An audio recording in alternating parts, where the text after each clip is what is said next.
That open source Shakespeare will bring you right to the Macbeth. Wow. And it's hard to see you guys. Suddenly the open source covers the screen for looking at you all. Oh, look, it's coming up. Oh my God, it's live. Look at that. Wow. Look at what? What are we What? looking at? No, I'm on Facebook because I was going to send the link to people. Here we What go. are you on Facebook with? The So computer. there's our drop in Macbeth. So let's see. I think everybody can actually see us now. And that's great. So we are now officially live, it looks like. Oh my God. Hey. All right. So cast, pull up your scripts. For everybody who is watching, thank you very much for joining us. I hope that you will have a lot of fun with us. Our goal is to read Macbeth from beginning to end. There are some roles which have not been spoken for, which I will probably just fill in on some of those. I think, let me just take a quick look real quick and see what roles we still have left. There are a couple there. So I'll jump in and fill in on those roles. If anybody else wants to at the last minute jump in on those, you're welcome to do so as well. The link to join our live cast is here. For those of you who are following us on Facebook or watching us for the first time, we beg your indulgence, definitely. This is a new process for us, and we're all learning as we go along. So have some fun with us and enjoy. Let's see, is Karen in here? Karen is here. Karen, awesome. Hi, Karen. Hi, Karen. Hi, Karen. Hello, Karen. Oh, and here comes Jamie. So let's get Jamie in there.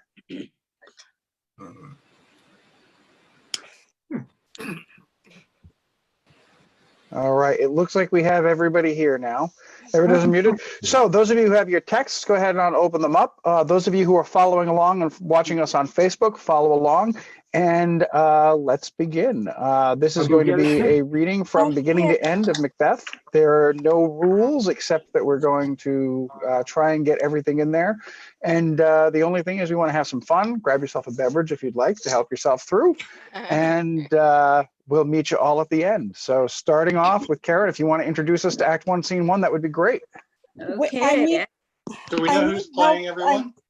I don't have the text. I thought you were going to make the text available to everybody. Oh, it is. There's a link. Oh, yeah. Ah, a link. There's also a link in the chat box. Wonderful. Ah. It's opensourceshakespeare.org. Yeah, let's use that. And so we can see what's happening.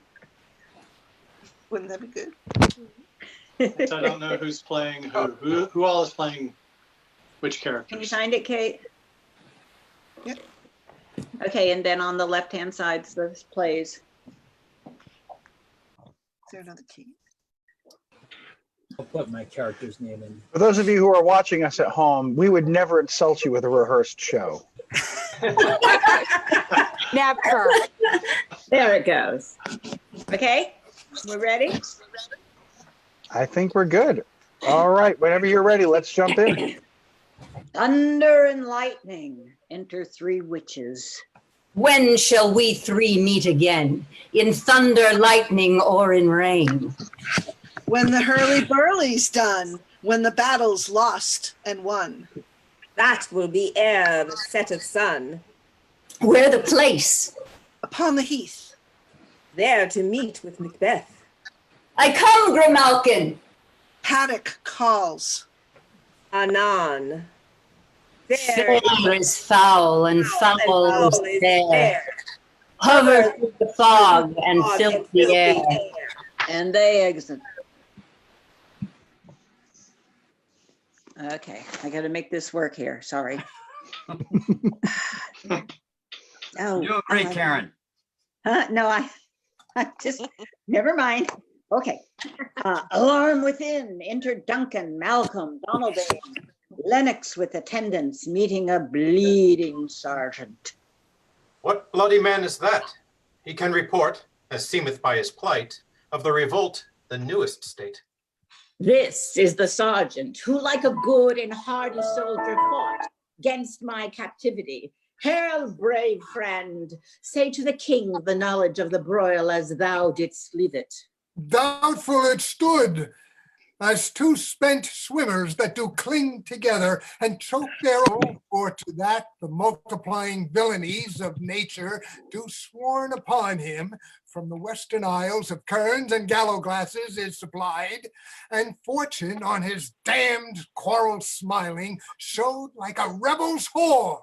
But all that's too weak, for brave Macbeth, well, he deserves that name, disdaining fortune with his brandished steel, which smote with bloody execution, like valor's minion carved out his passage till he faced the slave, which ne'er shook hands nor bade farewell to him, till he unseamed him from the nave to the chaps, and fixed his head upon our battlements. Oh, worthy, valiant cousin, worthy gentleman. As whence the sun gives his reflection, shipwrecking storms and dire thunders break, so from that spring whence comfort seemed to come, discomfort swells. Mark, King of Scotland, mark. No sooner justice had with valor armed, compelled these skipping kerns to trust their heels, but the Norwegian lords, surveying vantage, with firmest arms and new supplies of men, began a fresh assault. Dismayed not this our captains, Macbeth and Banquo? Yes, the sparrows, eagles, or the hare, the lion. If I say truth, I must report they were as cannons overcharged with double cracks. So they doubly redoubled strokes upon the foe, except they meant to bathe in reeking wounds or memorize another Golgotha. I cannot tell. I'm faint, my gashes cry for help. So well thy wounds, so well thy words become thee as thy wounds. They smack of honor, both. Go, get him surgeons. Who comes here? The worthy Thane of Ross. There you are, honey. That haze looks through his eyes. So should he look, that seems to speak things strange. God save the king. Awful, Dan. What camest thou, worthy Thane? From Fife, great king, where the Norwegian banners flout the sky and fan our people cold. Norway himself, with terrible numbers, assisted by that most disloyal traitor, the Thane of Cawdor, began a dismal conflict, till that Bellona's bridegroom, lapped in proof, confronted him with self-comparisons, point against point, rebellious arm against arm, curbing his lavish spirit, and to conclude, the victory fell on us. Great happiness. That now, Sweno, the Norway's king, craves composition, nor would we deign burial of his men till he dispersed at St. Colm's Inch $10,000 to our general use. No more that Thane of Cawdor shall deceive our bosom interest. Go, pronounce his present death, and with his former title, greet Macbeth.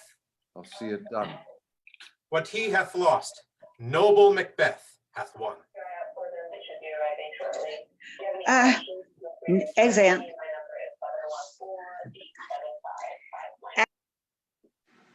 The three witches. Where hast thou been, sister? Killing swine. Sister, where thou? Tailor's wife had chestnuts in her lap, and munched and munched and munched. Give me, quoth I. Aronthe, witch, the rump-fed Runyon cries. Her husband's to Aleppo gone, master of the tiger. But in a sieve I'll thither sail, and like a rat without a tail, I'll do, and I'll do. I'll give thee a wind. Thou art kind. And I another.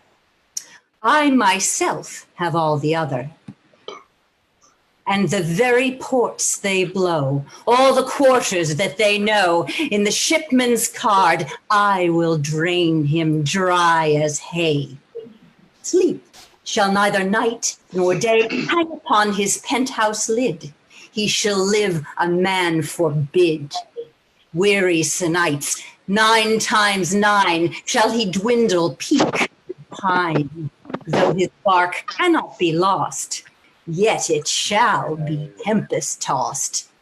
Don't worry about her. Look what I If have. you want to listen to it, Show go me, ahead. show me. Here I have a pilot's thumb, racked as homeward he did come. Drum within. A drum, Macbeth doth come. All the weird sisters hand in hand, posters of the Stygian land. Thus you go about, thrice to thine, and thrice to mine, and thrice again to make up 9. Peace! The charms round. Enter Macbeth and Banquo. So foul and fair a day I have not seen. How far is it called to forest? What are these, so withered and so wild in their attire, that look not like the inhabitants of the earth, and yet are on it? Live you, or are you aught that man may question? You seem to understand me, by each at once her chappy finger laying upon her skinny lips. You should be women, and yet your beards forbid me to interpret that you are so. Speak, if you can. What are you? All hail, Macbeth! All hail to thee, Thane of Glamis!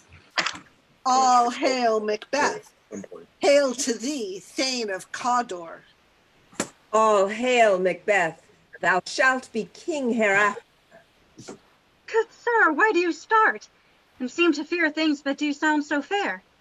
In the name of truth, are ye fantastical, or that indeed which outwardly ye show?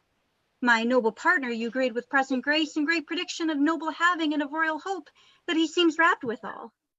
To me, you speak not. If you can look into the seeds of time and say which grain will grow and which will not, speak then to me, who neither beg nor fear your favors nor your hate. Hail! Hail! Hail! Lesser than Macbeth, and greater. Not so happy, yet much happier. Thou shalt get kings. Though thou be none, so all hail, Macbeth and Banquo. Banquo and Macbeth, all hail! Stay, you imperfect speakers. Tell me more. By Sinel's death, I know I am Thane of Glamis, but how of Cawdor? The Thane of Cawdor lives, a prosperous gentleman, and to be king stands not within the prospect of belief, no more than to be Cawdor. Say from whence you owe this strange intelligence, or why upon this blasted heath you stop our way with such prophetic greeting. Speak, I charge you. Which is vanished. The earth hath bubbles as the water has, and these are of them. Whither are they vanished? Into the air. And what seemed corporal melted as breath into the wind. Would they have stayed? Were such things here as we do speak about? Or have we eaten on the insane root that takes the reason prisoner? Your children shall be kings. You shall be king. And Thane of Cawdor, too. Went it not so? To the self-same tune and words. Who's here? Enter King. Ross and Angus. The king hath happily received, Macbeth, the news of thy success. And when he reads thy personal venture in the rebels' fight, his wonders and his praises do contend, which should be thine or his.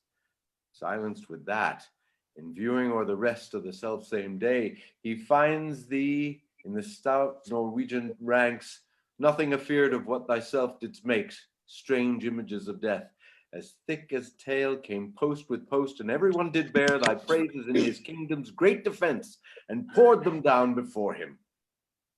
We are sent to give thee from our royal master thanks, only to herald thee in his sight, not pay thee.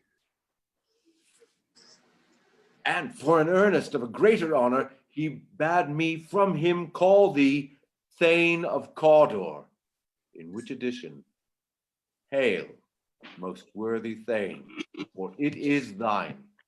What? Can the devil speak true? The Thane of Cawdor lives. Why do you dress me in borrowed robes? Who was the Thane lives yet, but under heavy judgment bears that life which he deserves to lose. Whether he was combined with those of Norway or did line the rebel with hidden help and vantage, or that with both he labored in his country's wreck, I know not. But treason's capital, confessed and proved, have overthrown him. Glamis and Thane of Cawdor. Greatest is behind. Thanks for your pains. Do you not hope your children shall be kings when those that gave the Thane of Cawdor to me promise no less to them? That trusted home might yet enkindle you unto the crown, besides the Thane of Cawdor. But 'tis strange, and oftentimes to win us to our harm, the instruments of darkness tell us truths, win us with honest trifles, to betrays in deepest consequence. Cousins, a word, I pray you. Two truths are told as happy prologues to the swelling act of the imperial theme. I thank you, gentlemen.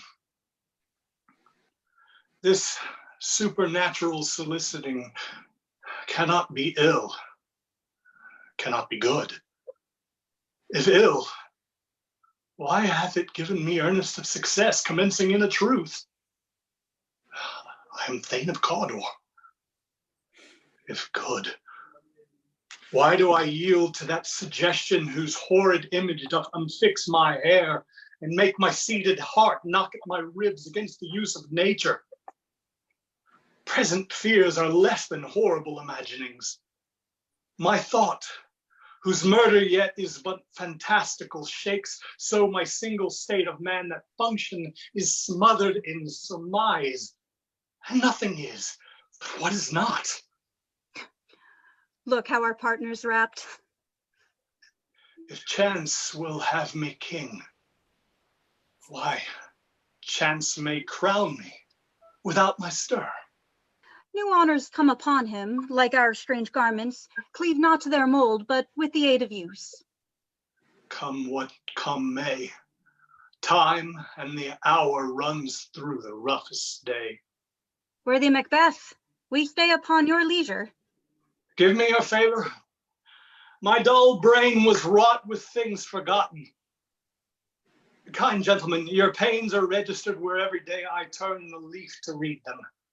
Let us towards the king, to think upon what hath chanced, that at more time the interim having weighed it, let us speak our free hearts to each other. Very gladly. Till then, enough. Come, friends. Exeunt. Act 1, Scene 4. Flourish. Enter Duncan, Malcolm, Donalbain, Lennox, and attendants. Is execution done on Cawdor? Are not those in commission yet returned? My liege, they are not yet come back. But I have spoke with one that saw him die, who did report that very frankly he confessed his treasons, implored his highness's power, and set forth a deep repentance. Nothing in his life became him like the leaving it. He died as one that had been studied in his death to throw away the dearest thing he owed, and 'twere a careless trifle. There's no art to find the mind's construction in the faith. He was a gentleman on whom I built an absolute trust. O worthiest cousin, the sin of my ingratitude even now was heavy on me. Thou art so far before that swiftest wing of recompense is slow to overtake thee. Would thou hadst less deserved, that the proportion both of thanks and payment might have been mine. Only I have left to say, more is thy due than more than all can pay. The service and the loyalty I owe in doing it pays itself. Your Highness's part is to receive our duties, and our duties are to your throne and state, children and servants, which do but what they should by doing everything safe towards your love and honor. Welcome hither. I have begun to plant thee, and will labor to make thee full of growing. Noble Banquo, thou hast no less deserved, nor must be known no less to have done so. Let me enfold thee and hold thee to my heart. There, if I grow, the harvest is your own. My plenteous joys, wanton in fullness, seek to hide themselves in drops of sorrow. Sons, kinsmen, thanes, and you whose places are the nearest, know we will establish our estate upon our eldest, Malcolm, whom we name hereafter the Prince of Cumberland, which honor must not unaccompanied invest him only, but signs of nobleness like stars shall shine on all deservers. From hence to Inverness, and bind us further to you. The rest is labor, which is not used for you. I'll be myself the harbinger and make joyful the hearing of my wife with your approach. So humbly take my leave. My worthy Cawdor. The Prince of Cumberland. That is a step on which I must fall down, or else overleap, for it in my way lies. Stars, hide your fires. Let not light see my black and deep desires. The eye wink at the hand, yet let that be which the eye fears when it is done to see. And he exits. True, worthy Banquo. He is full, so valiant, and in his commendations I am fed. It is a banquet to me. Let's after him, whose care is gone before to bid us welcome. It is a fearless. Flourish and exeunt. Act 1, Scene 5. Enter Lady Macbeth reading a letter. They met me in the day of success, and I have learned by the perfectest report, they have more in them than mortal knowledge. When I burned in desire to question them further, they made themselves air, into which they vanished. Whilst I stood wrapped in wonder of it, came missives from the king, who all hailed me Thane of Cawdor, by which title before these weird sisters saluted me, and referred me to the coming of the time, with hail, king that shalt be. This have I thought good to deliver thee, my dearest partner of greatness, that thou mightst not lose the dues of rejoicing by being ignorant of what greatness is promised thee.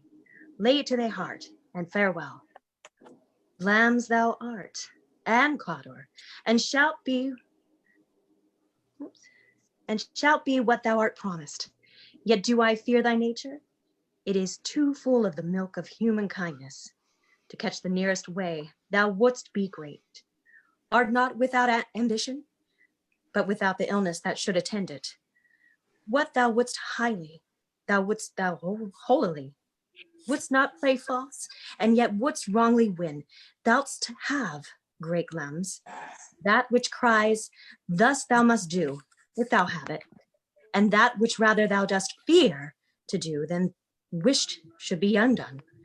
Hie thee hither, that I may pour my spirits in thine ear, and chastise with the valor of my tongue, and that impedes thee from thy golden round, which fate and metaphysical aid doth seem to have thee crowned withal. And a messenger enters. What is your tidings? The king comes here tonight. Thou art mad to say it. Is not thy master with him? Who were so? Who have informed for preparation? So please you, it is true. Our Thane is coming. One of my fellows had the speed of him, who, almost dead for breath, had scarcely more than would make up his message. Give him tending. He brings great news. Exit messenger. The raven himself is hoarse, that croaks the fatal entrance of Duncan. Under my battlements, come, you spirits that tend on mortal thought, unsex me here and fill me from the crown to the toe, top full of direst cruelty. Make thick my blood. Stop up the access and passage to remorse, that no compunctious visitings of nature shake my fell purpose, nor keep peace between the effect and it. Come to my woman's breast and take my milk for gall, you murdering ministers. Wherever is in your sightless substances, You wait on nature's mischief. Come, thick night, and paw thee in the dunnest smoke of hell, that my keen knife see not the wound it makes, nor heaven peep through the blanket of the dark, to cry, hold, hold. Enter Macbeth. Great Glamis, worthy Cawdor, greater than both, by the all hail hereafter. Thy letters have transported me beyond this ignorant present, and I feel now the future in the instant. My dearest love, Duncan comes here tonight. And when goes hence? Tomorrow, as he purposes. Oh, never shall sun that morrow see. Your face, my Thane, is as a book where men may read strange matters, to beguile the time. Look like the time, bear welcome in your eyes, your hand, your tongue, look like the innocent flower, but be the serpents under it. He's that coming must be provided for, and you shall put this night's great business into my dispatch, which shall to all our nights and days to come give solely sovereign sway and masterdom. We will speak further. Only look up clear. To alter favor ever is to fear. Leave all the rest to me. Exeunt. Act 1, Scene 6. Both boys and torches enter Duncan and Malcolm, Donalbain, Banquo, Lennox, Macduff, Ross, Angus, and attendants. This castle hath a pleasant seat. The air nimbly and sweetly recommends itself unto our gentle senses.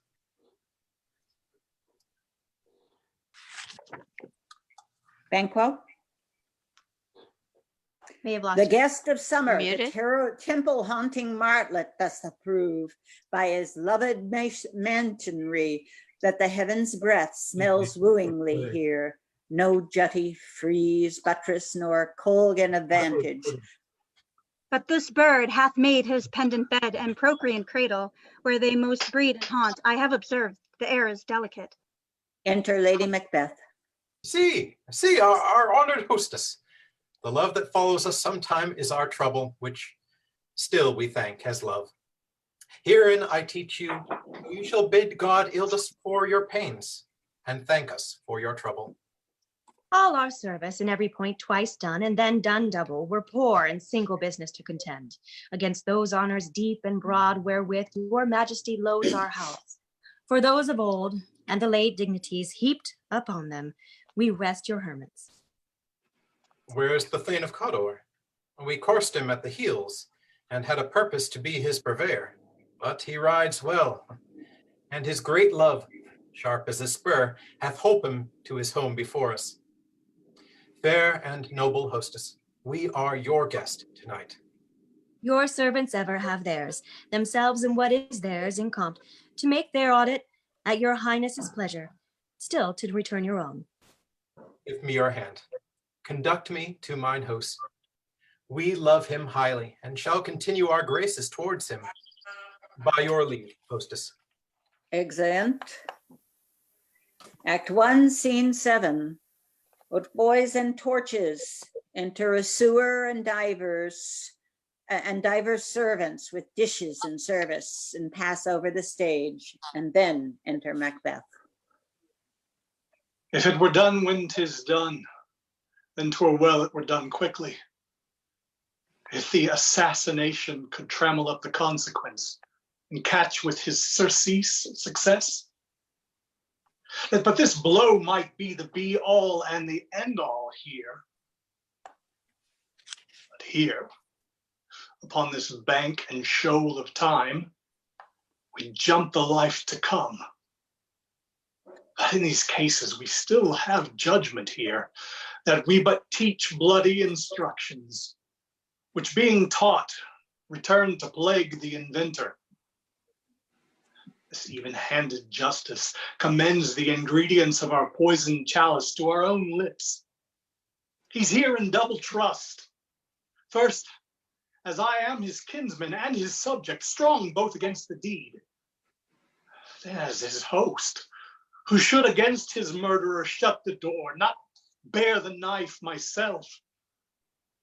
Besides, This Duncan hath borne his faculties so meek, hath been so clear in his great office, that his virtues will plead like angels, trumpet-tongued against the deep damnation of his taking off. And pity, like a naked newborn babe striding the blast, or heaven's cherubim, horsed upon the sightless couriers of the air, shall blow the horrid deed in every eye. The tears shall drown the wind. I have no spur to prick the sides of my intent, but only vaulting ambition, which o'erleaps itself and falls on the other. Enter Lady Macbeth. How now? What news? He has almost supped. Why have you left the chamber? Hath he asked for me? Know you not he has? We will proceed no further in this business. He hath honored me of late, and I have bought golden opinions from all sorts of people, which would be worn now in their newest gloss, not cast aside so soon. Was the hope drunk wherein you dressed yourself? Hath it slept since? And wakes it now to look so green and pale at what it did so freely? From this time, such I account thy love. Art thou afraid to be the same in thine own act and valor as thou art in desire? Wouldst thou have that which thou esteem the ornament of life, and live a coward in thine own esteem, letting I dare not wait upon I would, like the poor cat, I the adage? Prithee, peace. I dare do all that may become a man. Who dares do more is none. What beast was then that made you break this enterprise to me? When you durst do it, then you were a man. And to be more than what you were, you would be so more than a man, than the man. Nor time nor place did then adhere, and yet you would make both. They have made themselves, and that their fitness now does unmake you. I have given suck, and know how tender 'tis to love the babe that milks me. I would, while it was smiling in my face, have plucked my nipple from its boneless gums and dashed its brains out, had I sworn as you have done to this. If we should fail. We fail? But screw your courage to the sticking place, and we'll not fail. When Duncan is asleep, where to the rather shall his day hard journey soundly invite him, his two chamberlains, while I with wine and wassail so convince that memory, the warder of the brain, shall be a fume, and the receipt of a reason a limbic only. When in swinish sleep their drenched natures lie as in a death, what cannot you and I perform upon the unguarded Duncan? What not put upon his spongy officers, who shall bear the guilt of our great quell? Bring forth men, children only. For thy undaunted mettle should compose nothing but males. Will it not be received when we have marked with blood those sleepy two of his own chamber, and used their very daggers that they have done it? Who dares receive it other, as we shall make our griefs and clamor war upon his death? I am settled, and bend up each corporal agent to this terrible feat. Away, and mock the time with fairest show. False face must hide what false heart doth know. Exeunt. Act 2, Scene 1. Enter Banquo and Fleance bearing a torch before him. How goes the night, boy? Oh, the moon is down. I've not heard the clock. And she goes down at 12. Well, I take it 'tis later, sir.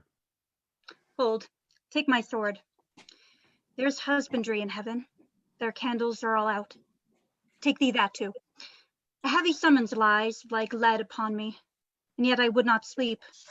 Merciful powers restrain in me the cursed thoughts that nature gives way to in repose. Give me my sword. Who's there? Oh, wonderful. A friend. What? Sir, not yet at rest? The king's abed. hath been an unusual pleasure, and sent forth great largesse to your offices. This diamond he greets your wife withal, by the name of most kind hostess, and shut up in measureless content. Being unprepared, our will became the servant to defect, which else should free have wrought. All is well. I dreamt last night of the three weird sisters. To you they have showed some truth. I think not of them. Yet, when we can entreat an hour to serve, we would spend it in some words upon that business, if you would grant the time. At your kindest leisure. If she shall cleave to my consent when 'tis, it shall make honor for you. So I lose none in seeking to augment it, but still keep my bosom franchised and allegiance clear. I shall be counseled. Good. Repose the while. Thanks, sir. The like to you. Exeunt Banquo and Fleance. Go bid thy mistress, when my drink is ready, she strike upon the bell. Get thee to bed.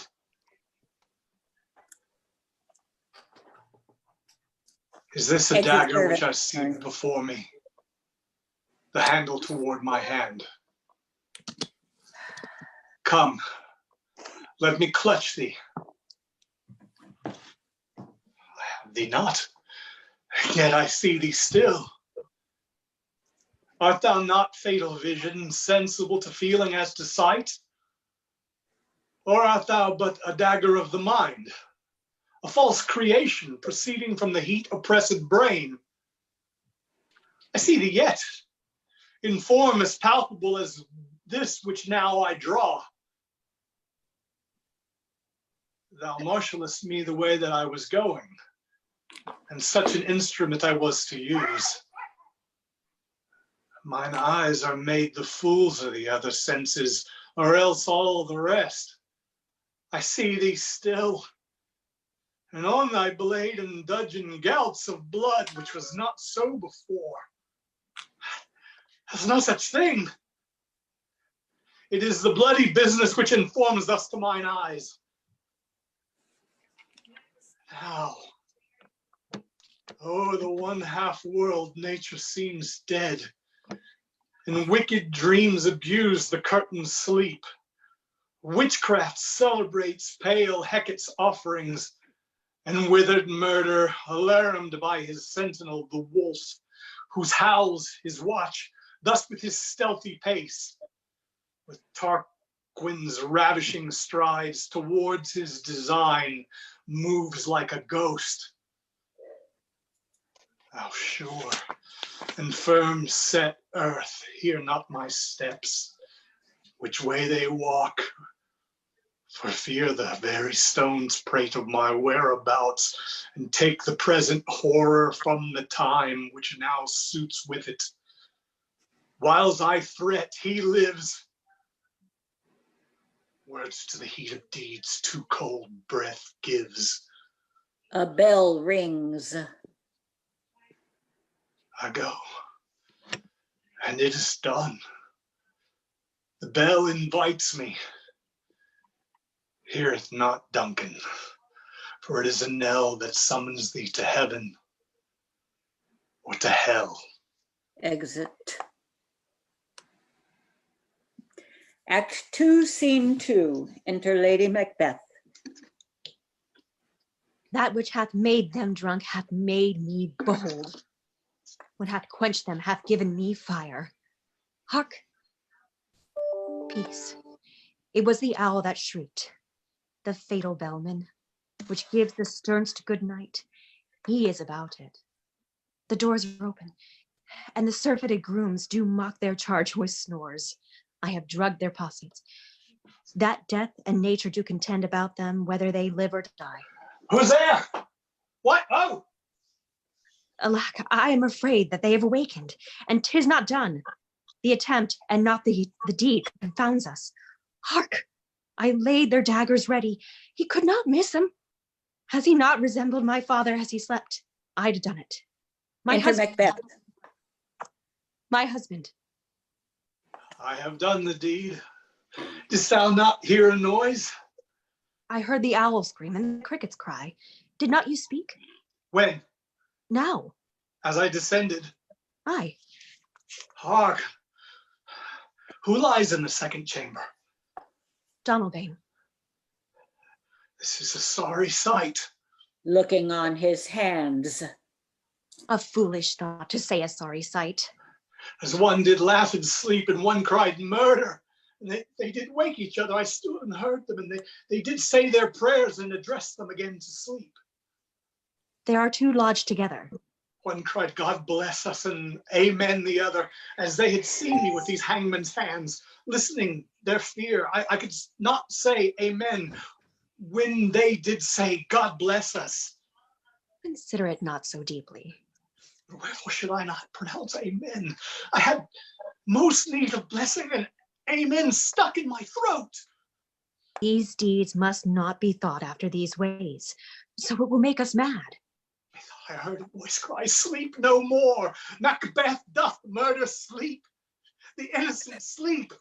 Sleep that knits up the raveled sleeve of care, the death of each day's life, sore labor's bath, balm of hurt minds, great nature's second course, chief nourisher in life's feast. What do you mean? Still it cried, sleep no more to all the house. Glamis hath murdered sleep, and therefore Cawdor shall sleep no more. Macbeth shall sleep no more. Who was it that thus cried? Why, worthy Thane, you do unbend your noble strength to think so brain-sickly of things. Go get some water and wash your filthy witness from your hand. Why did you bring these daggers back from the place? They must lie there. Go, carry them, and smear the sleepy grooms with blood. I'll go no more. I am afraid to think what I have done. Look on it again, I dare not. Infirm of purpose.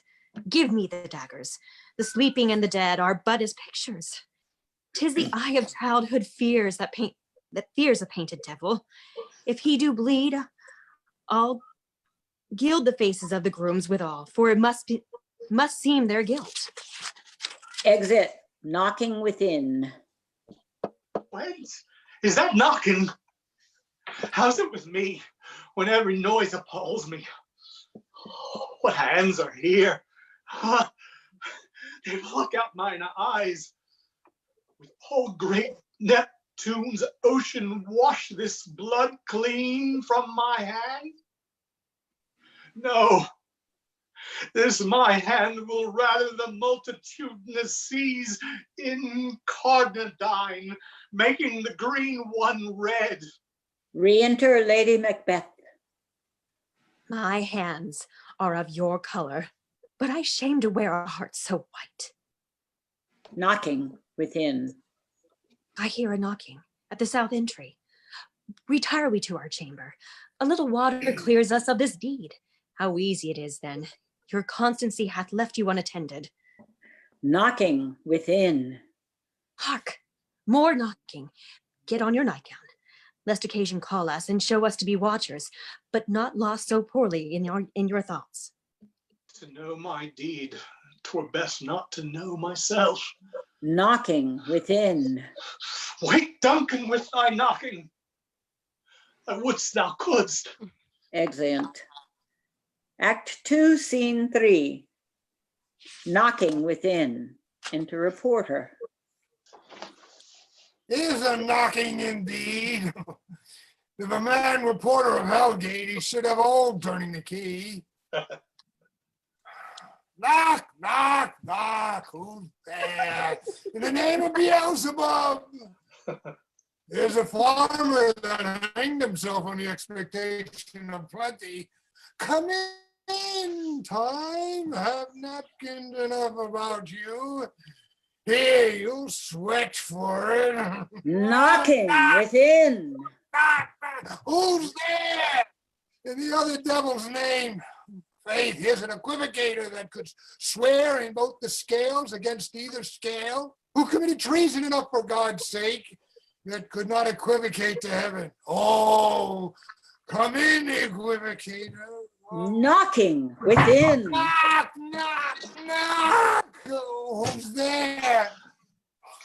Faith, here's an English tailor come hither for stealing out of a French hose. Come in, jailer, here you may roast your goose. Knocking within. Never quiet. Oh, what are you? But this place is too cold for hell. I'll never porter it no further. I thought to have let in some of all professions that go primrose way to the everlasting bonfire. Knocking within. Anon, anon, and I pray you remember the porter. As he opens the gate, enter Macduff and Lennox.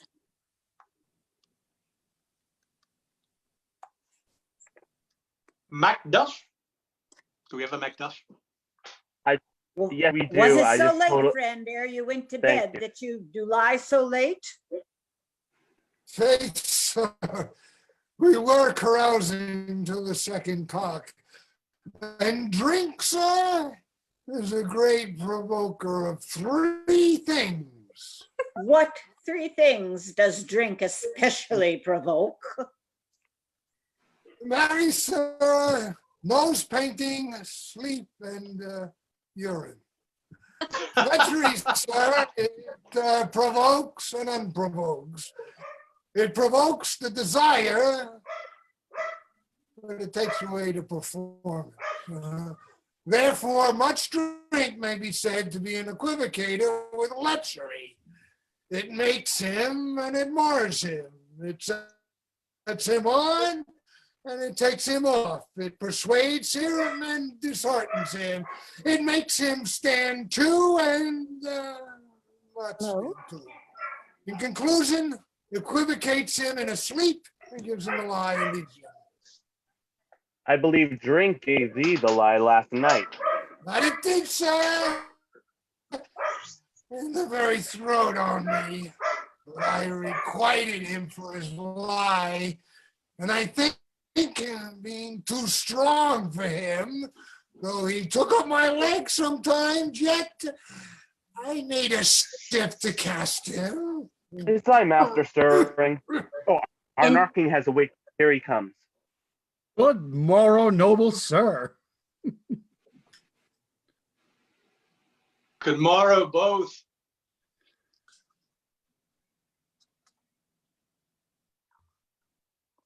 I'm Is the king stirring, worthy Thane? Not yet. He did command me to call timely on him. I have almost slipped the Call hour. timely on him. Must slip the hour. I'll bring you to him. Oh, this is a joyful trouble to you, but yet 'tis one. The labor we delight in physics pain. This is the door. I'll make bold to call, for 'tis my limited service. Exit. Goes the king hence today? He does. He did appoint so. The night has been unruly. Where we lay, our chimneys are blown down, and as they say, lamentings heard in the air, strange screams of death and prophesying, and accents terrible, of dire combustion and confused events. New hatched of the woeful time, the obscure bird clamored to the livelong light. Some say the earth was feverish and feet did shake. 'Twas a rough night. My young remembrance cannot parallel a fellow to it. And re-enter Macduff. Oh, horror! Horror! Horror! Tongue nor heart cannot conceive nor name thee. What's With the matter? Lennox? Confusion now hath made his masterpiece. Most sacrilegious murder hath broke ope the Lord's anointed temple and stole thence the life of the building. What did you say? The life? Mean you his majesty? Approach the chamber and destroy your sight with a new gorgon. Do not bid me speak. See, and then speak yourselves. Exeunt Macbeth and Lennox. Awake! Awake! Ring the alarm bell! Murder! Treason! Banquo and Donalbain! Malcolm, awake! Take off this downy sleep, death's counterfeit, and look on itself. Up, up, and see the great doom's image. Malcolm! Banquo! as from your graves rise up and walk like sprites to countenance this horror. Ring the bell. Bell rings and Lady Macbeth enters. What's the business at such a hideous trumpet calls to parley the sleepers of this house? Speak, speak. Oh, gentle lady, 'tis not for you to hear what I can say. The repetition in a woman's ear would murder as it fell. Oh, Enter Banquo, Banquo. our royal master's murdered. Woe, alas! What? In our house? Too cruel anywhere. Dear Jeff, I prithee, contradict thyself and say it is not so. Re-enter Macbeth and Lennox with Ross. Had I but died an hour before this chance, I had lived a blessed time. For from this instant there's nothing serious in mortality. All is but toys. Renown and grace is dead, the wine of life is drawn, and the mere lees is left this vault to brag of. Enter Malcolm and Donalbain. What is amiss? You are, and do not know it. The spring, the head, the fountain of your blood is stopped. The very source of it is stopped. Your royal father's murdered. Oh, by whom? Those of his chamber, it seemed, had done it. Their hands and faces were badged with blood, so were their daggers, which, unwiped, we found upon their pillows. They stared and were distracted. No man's life was to be trusted with them. Oh, yet I do repent me of my fury that I did kill them. Wherefore did you so? Who can be wise, amazed, temperate and furious, loyal and neutral in a moment? No man. The expedition, my violent love, outrun the pause or reason. Here lay Duncan, his silver skin laced with his golden blood, and his gash stabbed looked like a breach in nature for ruin's wasteful entrance. There the murderers, steeped in the colors of their trade, their daggers unmannerly breached with gore. Who could refrain and had a heart to love, and in that heart, courage to make loves known? Help me hence, ho. Look to the lady. Why do we hold our tongues that most may claim this argument for ours? What should be spoken here where our fate hid in an auger hole may rush and seize us? This away, our tears are not yet brewed. Upon the foot of motion. Look to the lady. And when we have our naked frailties hid that suffer an exposure, let us meet and question this most bloody piece of work to know it further. Fears and scruples shake us. In the great hand of God I stand, and thence against the undivulged pretense I fight of treasonous malice. And so do I. So all. All. Let's briefly put on manly readiness and meet in the hall together. Well contented. Contented. Exit all but Malcolm and Donalbain. What will you do? Let's not consort with them to show an unfelt sorrow in an office which a false man does easy. I'll to England. To Ireland, I. Our separated fortune shall keep us both the safer.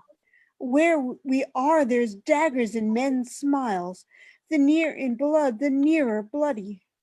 This murderous shaft that shot hath not yet lighted, and our safest way is to avoid the aim. Therefore, to horse, and let us not be dainty of leave-taking, but shift away. There's warrant in that theft which steals itself when there's no mercy left. Exeunt. Act 2, Scene 4. Outside Macbeth's castle. Enter Ross and an old man. 70 I can remember well, within the volume of which time I've seen hours dreadful and things strange. But this sore night hath trifled former knowings. Ah, good father, thou seest the heavens, as troubled with man's act, threatens his bloody stage.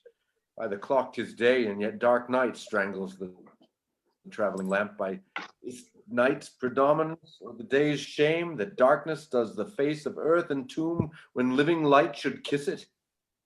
'Tis unnatural, even like the deed that's done. On Tuesday last, the falcon, towering in her pride of place, was by a mousing owl hawked at and killed. And Duncan's horses, a thing most strange and certain, beauteous and swift, the minions of their race, turned wild in nature, broke their stalls, flung out, contending against obedience, as they would make war with mankind. 'Tis said they eat each other. They did so, to the amazement of mine eyes that looked upon. Here comes the good Macduff. How goes the world? Sit now. Why, do you not? Is known who did this more than bloody deed? Those that Macbeth has slain. Alas the day. What good could they pretend? They were suborned. Malcolm and Donalbain, the king's two sons, are stolen away and fled, which puts upon them suspicion of the deed. Against nature still, thriftless ambition that will raven up thine own life's means. Then 'tis most like the sovereignty will fall upon Macbeth. He is already named and going to be invested. Where's Duncan's body? Carried to Colmkill, sacred storehouse of his predecessors and guardians of their bones. Will you to Scone? No, cousin, I'll to Fife. Well, I will thither. Well, may you see things well done there, adieu, lest our robes sit easier than our new. Farewell, father. God's benison go with you, and with those that would make good of bad and friends of foes. Exeunt. Act 3, Scene 1. Forest, the palace. Enter Banquo. Thou hast it now, King, Cawdor, Glamis, all, as the weird women promised, and I fear thou playedst most foully for it. Yet it was said it should not stand in thy posterity, but that myself should be the root and father of many kings. If there come truth from them, as upon thee, Macbeth, their speeches shine, why by the verities on thee made good, may they not be my oracles as well and send me up in hope? But hush, no more. Senate sounded. Enter Macbeth as king, Lady Macbeth as queen, Lennox, Ross, lords, ladies, and attendants. Here's our chief guest. If he had been forgotten, it had been as a gap in our great feast, and all things unbecoming. Tonight, we hold a solemn supper, sir, and I'll request your presence. Let your highness command upon me, to the which my duties are with most indissoluble tie forever knit. Ride you this afternoon? Aye, my good lord. We should have else desired your good advice, which still hath been both grave and prosperous in this day's council. But we'll take tomorrow. Is it far you ride? As far, my lord, as will fill up the time twixt for some supper. Though not my horse the better, I must become a borrower of the night for a dark hour or twain. Fail not our feast. My lord, I will not. We hear our bloody cousins are bestowed in England and in Ireland, not confessing their cruel parricide, filling their hearers with strange invention. But of that tomorrow, when therewithal we shall have cause of state craving us jointly. Hie to horse. Adieu till you return at night. Goes Fleance with you? Aye, my good lord. Our time does call upon us. I wish your horses swift and sure of foot. And so I do commend you to their backs. Farewell. Exit Banquo. Let every man be master of his time till 7 at night. To make society the sweeter welcome, we will keep ourselves till supper time alone. Well then, God be with you. Sierra, a word with you. Attend those men our pleasure. There are, my lord, without the palace gate. Bring them before us. Exit attendant. To be thus is nothing, but to be safely thus. Our fears in Banquo stick deep, and in his royalty of nature reigns that which would be feared. 'Tis much he dares. And to that dauntless temper of his mind he hath a wisdom that doth guide his valor to act in safety. There is none but he whose being I do fear, and under him my genius is rebuked. As it is said, Mark Antony's was by Caesar. He chid the sisters when first they put the name of king upon me, and bade them speak to him. Then prophet-like, they hailed him father to a line of kings. Upon my head they placed a fruitless crown, and put a barren scepter in my grip. Thence to be rent with an unlineal hand, no son of mine succeeding. If it be so, for Banquo's issue have I filed my mind, for them the gracious Duncan have I murdered. Put rancors in the vessel of my peace, only for them, and mine eternal jewel given to the common enemy of man, to make them kings, the seed of Banquo, kings! Rather than so, come fate into the list, and champion me unto the utterance. Who's there? Re-enter attendant with 2 murderers. Now go to the door and stay there till we call. Exit attendant. Was it not yesterday that we spoke together? It was, so please your highness. Well then, now, have you considered of my speeches? Know that it was he in times past which held you so under fortune, which you thought had been our innocent self. This I made good to you in our last conference, passed in probation with you, how you were borne in hand, how crossed the instruments, who wrought with them, and all things else that might to half a soul and to a notion craze say, thus did Banquo. You made it known to us. I did so, and went further, which is now our point of second meeting. Do you find your patience so predominant in your nature that you can let this go? Are you so gospeled to pray for this good man and for his issue, whose heavy hand hath bowed you to the grave and beggared yours forever? We are men, my liege. Aye. In the catalogue, you go for men as hounds, greyhounds, mongrels, spaniels, curs, shoes, water rugs, and demi-wolves are clept all by the name of dogs. The valued file distinguishes the swift, the slow, the subtle, the housekeeper, the hunter, everyone according to the gift which bounteous nature hath in him closed, whereby he does receive particular addition from the bill that writes them all alike, and so of men. Now if you have a station in the file, not in the worst rank of manhood, say it, and I will put that business in your bosoms, whose execution takes your enemy off, grapples you to the heart and love of us, who wear our heart but sickly in his life, which in his death were perfect.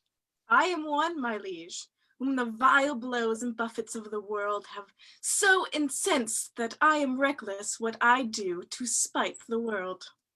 And I another, so weary with disasters, tugged with fortune, that I would set my lie on any chance to mend it or be rid on't it. Both of you know Banquo was your enemy. True, my lord. So is he mine. And in such bloody distance that every minute of his being thrusts against the nearest of life.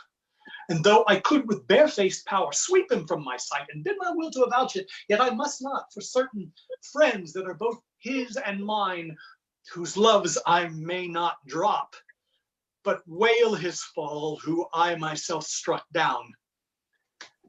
And thence it is that I To your assistants do make love, masking the business from the common eye for sundry weighty reasons.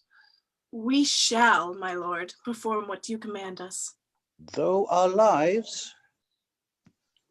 Your spirits shine through you.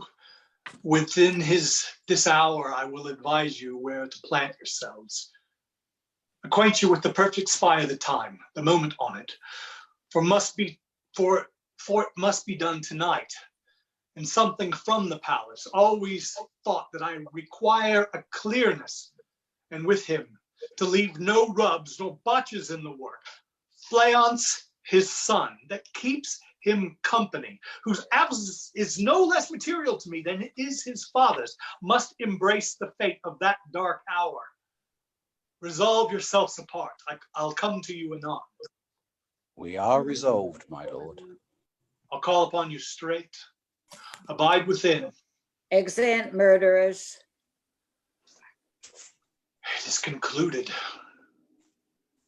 Banquo, thy soul's flight, if it find heaven, must find it out tonight.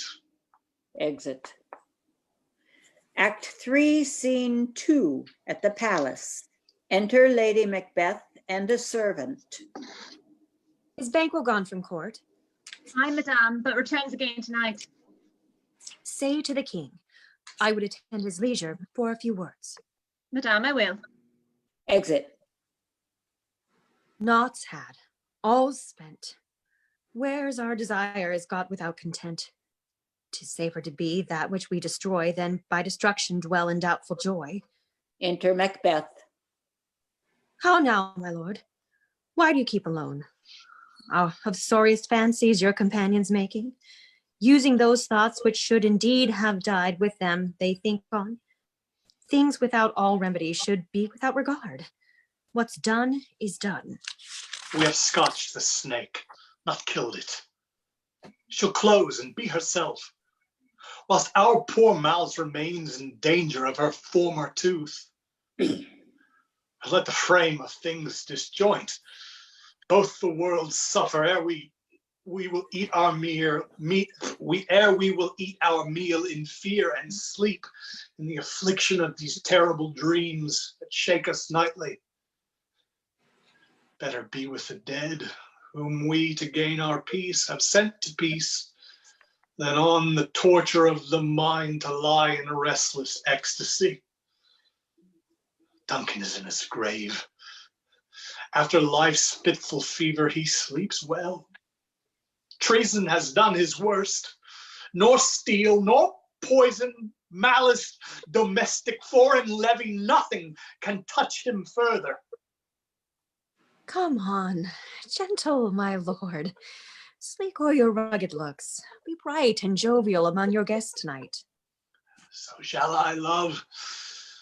So I pray you, be you. Let your remembrance apply to Banquo. Present him eminence, both with eye and tongue. Unsafe the while that we must lave our honors in these flattering streams and make our faces vizards to our hearts, disguising what they are. You must leave this. Oh, full of scorpions is my mind, dear wife. Thou knowest that Banquo and his Fleance lives. But in them nature's copy's not etern. There's comfort yet. They are assailable. Then be thou jocund.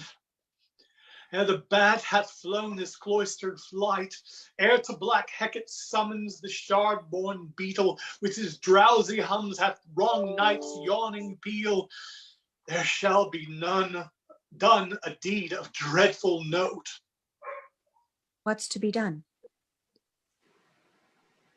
Be innocent of the knowledge, dearest Chuck, till thou applaud the deed.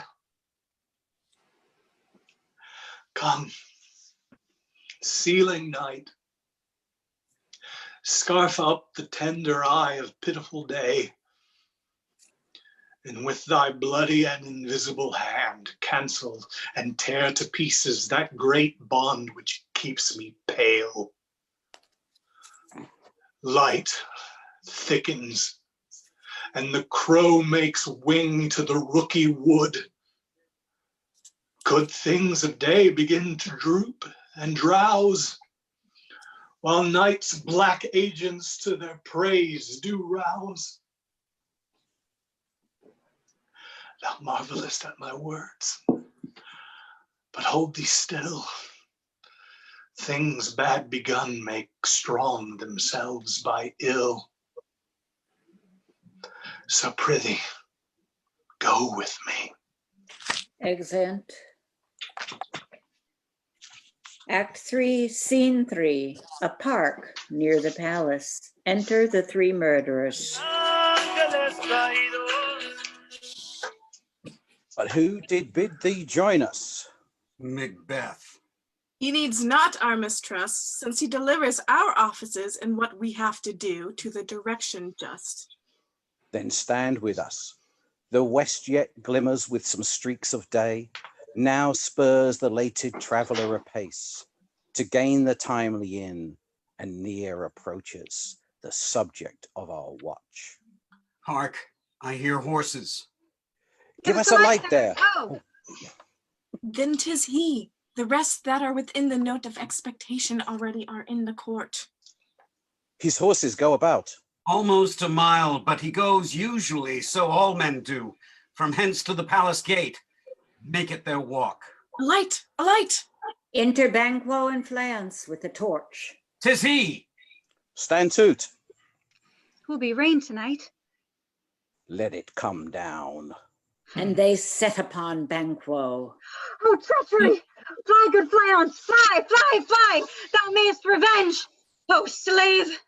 And Who he did strike dies. out the light? Fleance escapes. Who did strike out the light? What's not the way? There's but one down. The sun is fled. We have lost best half of our affair. Well, let's away and see how much is done. Exeunt. Act 3, Scene 4, the same, hall in the palace. A banquet prepared. Enter Macbeth, Lady Macbeth, Ross, Lennox, lords and attendants. You know your own degrees. Sit down. At last the hearty welcome. Thank you, your majesty. Ourself will mingle with society and play the humble host. Our hostess keeps her state, but in best time we will require her welcome. Pronounce it for me, sir, to all our friends, for my heart speaks they are welcome. First murderer appears at the door. See, they encounter thee with their heart's thanks. Both sides are even. Here I'll sit in the midst. Be large in mirth. Anon we'll drink a measure the table round. Approaching the door. There's blood on thy face. Is Banquo's then. 'Tis better thee without than he within. Is he dispatched? My lord, his throat is cut. That I did for him. Thou art the best of the cutthroats. Yet he's good that did the like for Fleance. If thou didst it, thou art a non-pareil. Most royal sir, Fleance escaped. In comes my fit again. I had else been perfect, whole as the marble, founded as the rock, as broad and gentle as the casing air, but now I am cabined, cribbed, confined, bound into saucy doubts and fears. But Banquo's safe. Aye, good lord. Safe in a ditch he bides, with 20 trenched gashes on his head, the least of death to nature. Thanks for that. There the grown serpent lies. The worm that's fled hath nature that in time will venom breed, no teeth for the present. Get thee gone. Tomorrow we'll hear ourselves again. Exit murderer. My royal lord, you do not give the cheer. The feast is sold, that is not often vouched while 'tis a-making. 'Tis given with welcome. To feed were best at home, from thence the sauce to meat is ceremony. Meeting were bare without it. Sweet remembrancer. Now, good digestion, wait on appetite, and health on both. May it please your highness, sit. The ghost Here of had we- Banquo enters and sits in Macbeth's place. Here had we now our country's honor roofed, where the grace and person of our Banquo present, who may I rather challenge for unkindness than pity for mischance. His absence, sir, lays blame upon his promise. Pleased to your highness to grace us with your royal company. The table's full. Here's a place reserved, sir. Where? Here, my good lord. What is it that moves your highness? Which of you have done this? What, my good lord? Thou canst not say I did it. Never shake thy gory locks at me. Gentlemen, rise. His highness is not well. Sit, worthy friends. My lord is often thus, and hath been from his youth. Pray you, keep seat. The fit is momentary. Upon a thought, he will be well. He will again be well. If much you note him, you shall offend him and extend his passion. Feed and regard him not. Are you a man? Aye, and a bold one that dare look on that which might appall the devil. Oh, proper stuff. This is the very painting of your fear. This is the air-drawn dagger which you said led you to Duncan. Oh, these flaws and starts. Impostors to true fear would well become a woman's story at a winter's fire, authorized by her grand dame. Shame is shame. Why do you make such faces? When all's done, you look but on a stool. Prithee, see there. Behold! Look! Lo! How say you? Why, what care I? If thou canst nod, speak too. If charnel houses and our graves must send those that we bury back, our monuments shall be the maws of kites. And the ghost of Banquo vanishes. Quite unmanned in folly. I saw him. Fie, for shame. Blood hath been shed ere now. In the olden time, ere human statute purged the gentle wheel, aye, and since 2 murders have been performed, too terrible for the ear. The times have been that when the brains were out, the man would die and there an end, but now they rise again. And 20 mortal murders on their crowns and pushes from our stools. This is more strange than such a murder is. My worthy lord, your noble friends do lack you. Do forget. Do not muse at me, my most worthy friends. I have a strange infirmity, which is nothing to those that know me. Come, love and health to all, then I'll sit down. Give me some wine, fill full. I'll drink to the general joy of the whole table and to our dear friend Banquo, whom we miss. Would he were here. To all and him we thirst, and all to all. Our duties and the pledge. Re-enter ghost of Banquo. And quit my sight. Let the earth hide thee. Thy bones are marrowless. Thy blood is cold. Thou hast no speculation in those eyes which thou doth glare with. Think of this, good peers, but as a thing of custom. 'Tis no other. Only it spoils the pleasure of the time. What man dare? I dare. Approach thou like the rugged Russian bear, the armed rhinoceros, or the Hyrcan tiger. Take any shape with that, and my firm nerves shall never tremble or be alive again. And dare me to the desert with thy sword. If trembling I inhabit, then protest me the baby of a girl. Hence, horrible shadow, unreal mockery, hence! And the ghost of Banquo vanishes.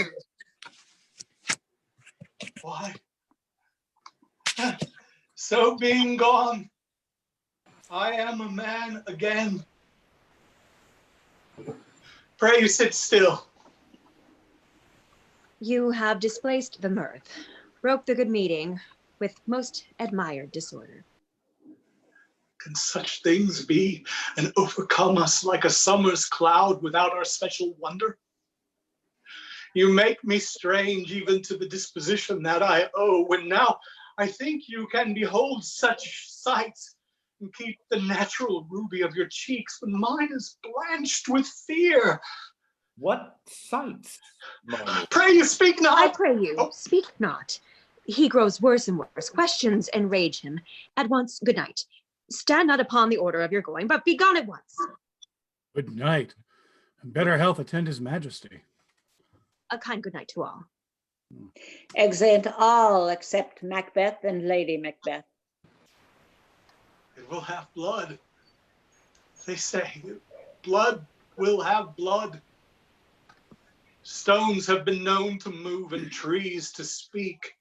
Augurs and understood relations have by maggot pies and choughs and rooks brought forth the secretest man of blood. What is the night? Almost at odds with the morning.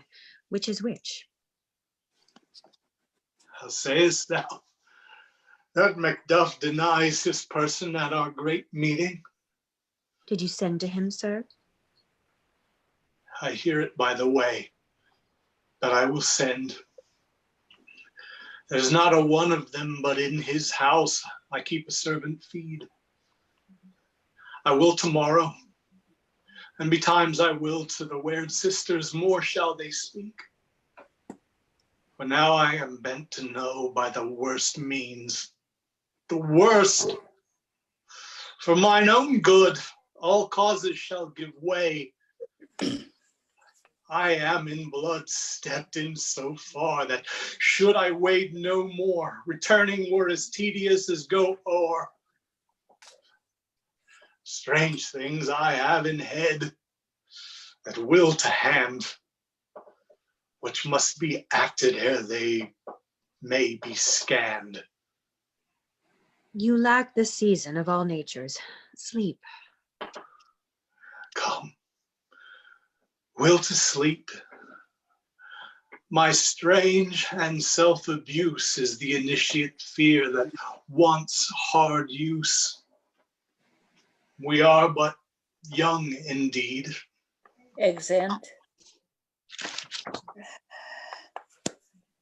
Act 3, Scene 5. Thunder. Enter the three witches meeting Hecate. Why, how now, Hecate? You look angrily. And had I not reason, beldams as you are, to trade and traffic with Macbeth in riddles and affairs of death, and I, the mistress of your charms, the close contriver of all harms, was never called to bear my part or show the glory of our art?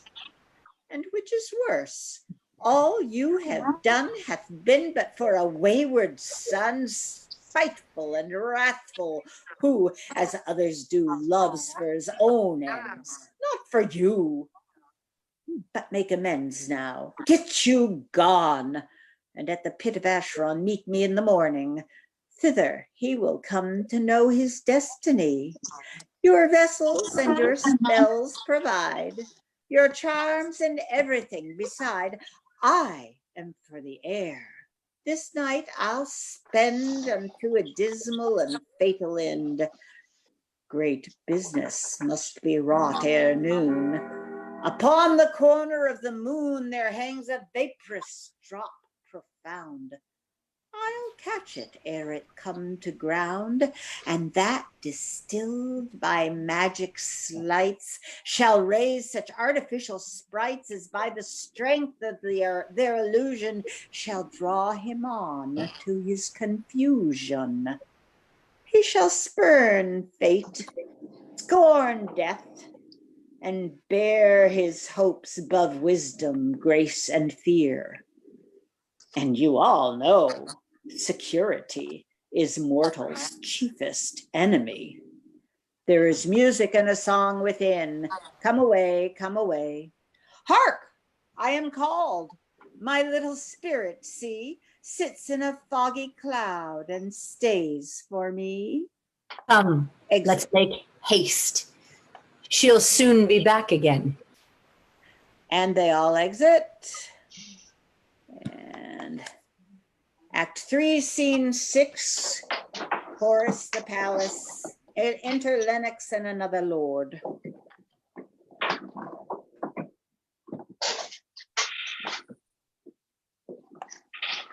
Lennox. Do we have a Lennox? I thought we did. Okay. My former No, we speeches do. I was have. muted. I was muted. The You former there? speeches have but hit your thoughts, which can interpret further. Only I say, things have been strangely born. The gracious Duncan was pitied at Macbeth. Marry, he was dead. And the right valiant Banquo walked too late, whom, if you may say, if it please you, Fleance killed. For Fleance fled. Men must not walk too late. Who cannot want the thought of how monstrous it was for Malcolm and Donalbain to kill their gracious father? Damned fact! How it did grieve Macbeth! Did he not straight in pious rage the two delinquents tear that were the slaves of drink and thralls of sleep? Was that not nobly done? Aye, and wisely too. For 'twould have angered any heart alive to hear the men deny it, so that I say he has borne all things well, and do think that had he Duncan's sons under his key, as, and please heaven, he shall not, they should find what 'twere to kill a father, so should Fleance. But peace. For from broad words and cause he failed, his presence at the tyrant's feast. I hear Macduff lives in disgrace. Sir, can you tell where he bestows himself? The son of Duncan, from whom this tyrant holds the due of birth, lives in the English court, and is received of the most pious Edward with such grace that the malevolence of fortune nothing takes from his high respect.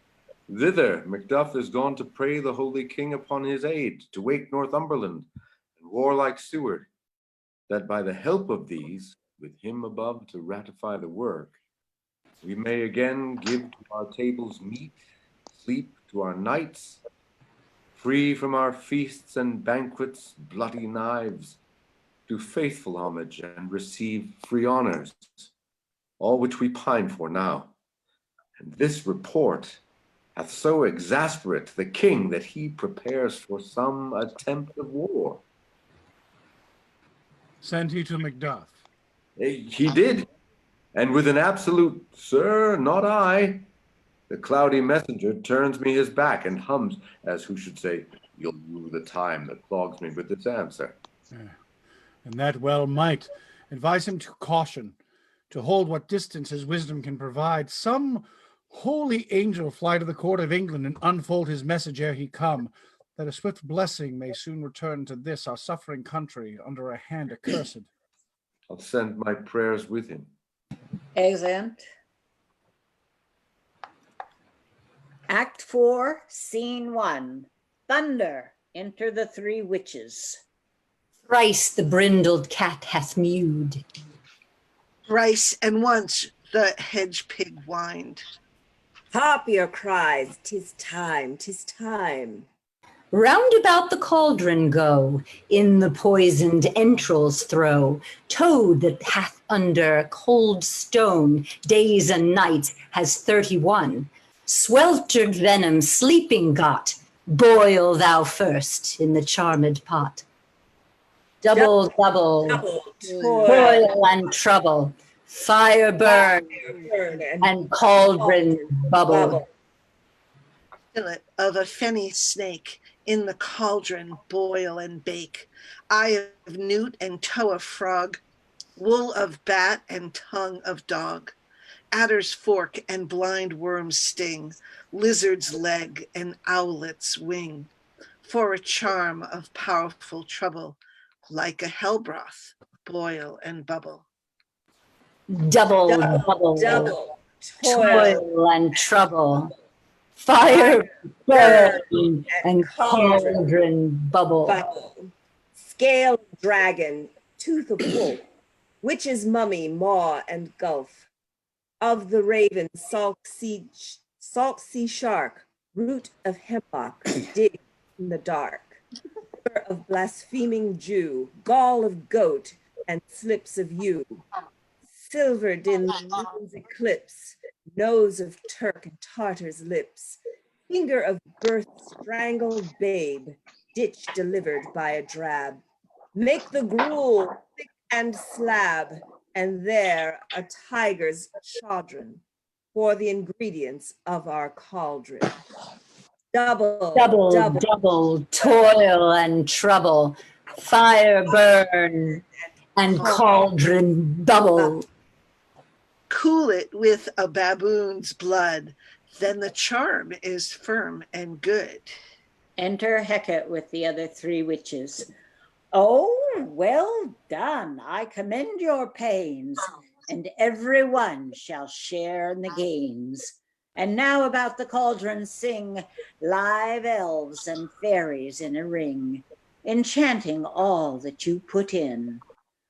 There's music and a song, black spirits, etc. Hecate retires. By the pricking of my thumbs, something wicked this way comes. Open Enter. locks, whoever knocks. Enter Macbeth. How now, you secret black and midnight hags? What is it you do? A deed without a name. I conjure you, by that which you profess, howe'er you come to know it, answer me. Though you untie the winds and let them fight against the churches, though the yesty waves confound and swallow navigation up, though bladed corn be lodged and trees blown down, though castles topple on their warders' heads, though palaces and pyramids do slope their heads to the foundations, though the treasure of nature's Germans tumble all together, even till destruction sicken, answer me to that which I ask you. Speak! Demand. Will answer. Say if thou'dst rather hear it from our mouths or from our masters. Calm. Let me see him. Pour in a sow's blood that hath eaten her 9 farrow, grease that's sweating from the murderer's giblet, row into the flame. Come, High or low, thyself and office deftly show. Thunder, first apparition, an armed head. Tell me, thou unknown power. He knows thy thought. Hear his speech, but say thou not. Macbeth! Macbeth! Macbeth! Beware, Macduff! Beware the Thane of Fife! Dismiss me! Enough! Descends. Whatever thou art, for thy good caution, thanks. Thou hast harped my fear aright. But one word more. He will not be commanded. Here's another, more potent than the first. Thunder, second apparition, a bloody child. Macbeth! Macbeth! Macbeth! Had I 3 ears, I'd hear thee. Be bloody, bold, and resolute. Laugh at scorn the power of man, for none of woman born shall harm Macbeth. And that one descends. Then live, Macduff. What need I fear of thee? But yet I'll make assurance double sure and take a bond of fate.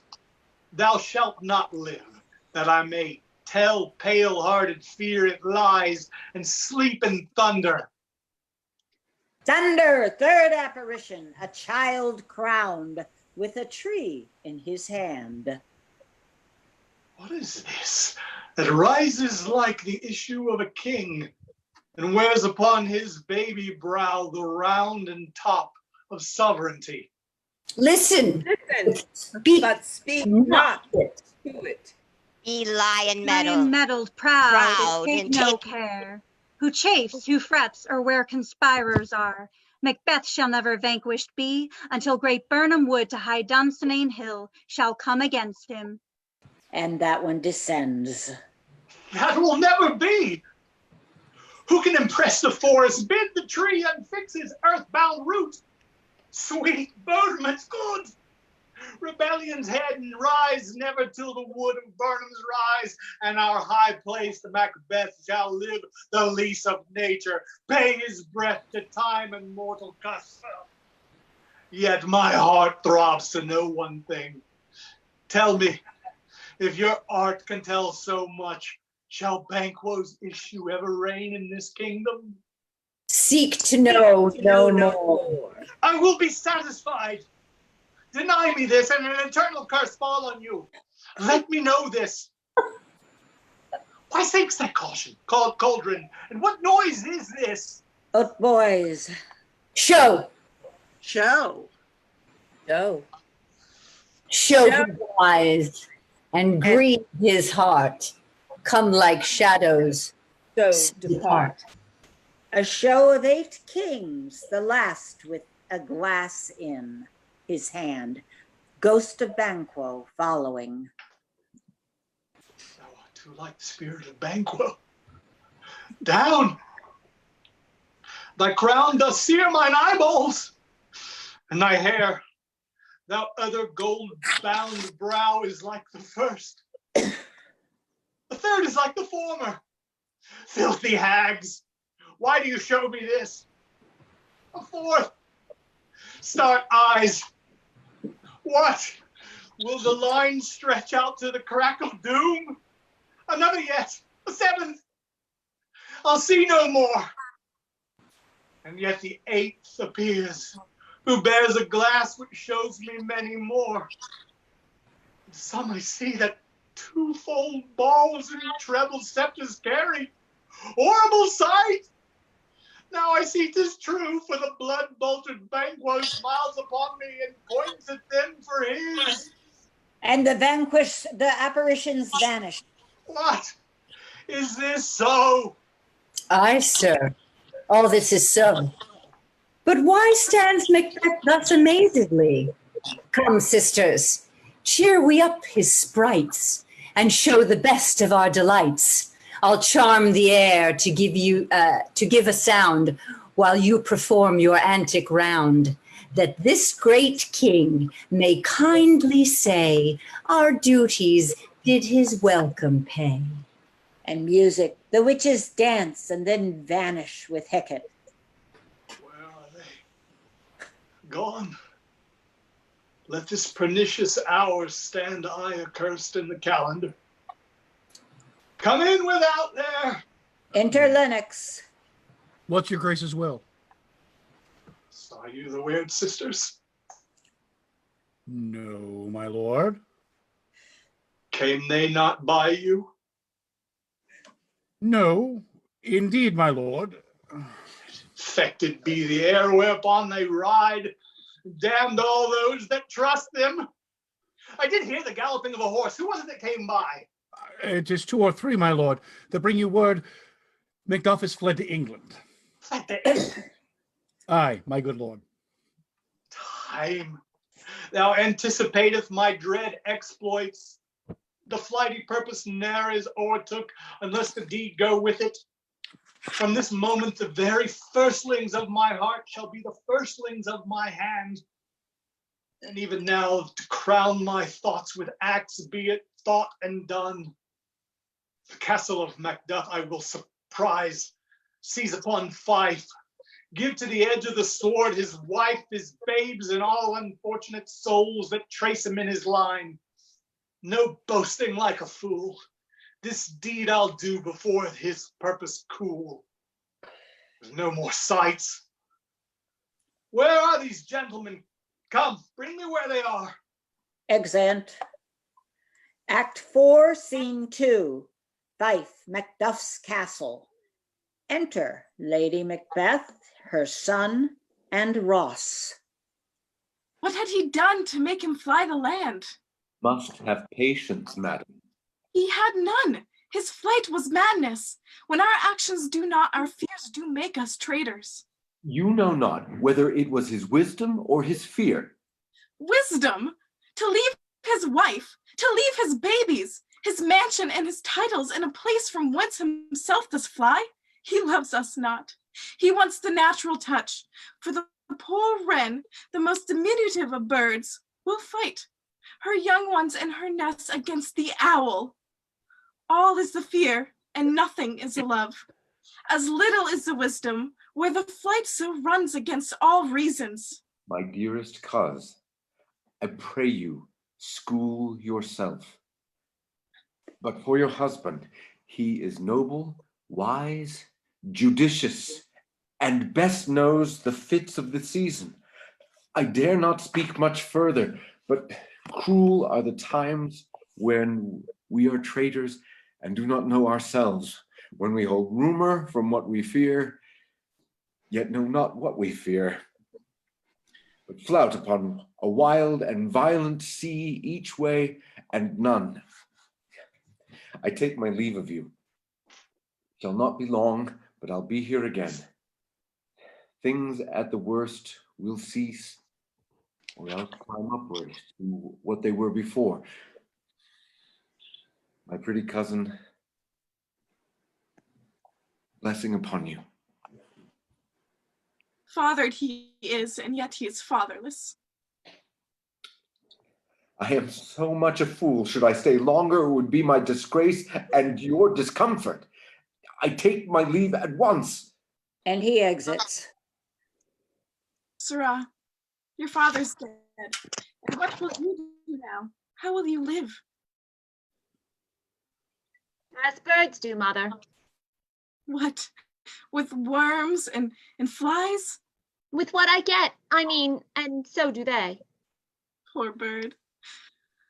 Thou'dst never fear net nor lime, the pitfall nor the gin. Why should I, mother? Poor birds are not set for. My father is not dead, for all you're saying. Yes, he is dead. How wilt thou do for a father? Nay, how will you do for a husband? Why, I can buy 20 at any market. Then you'll buy 'em to sell again. Thou speaks with all thy wit, and yet, in faith, with wit enough for thee.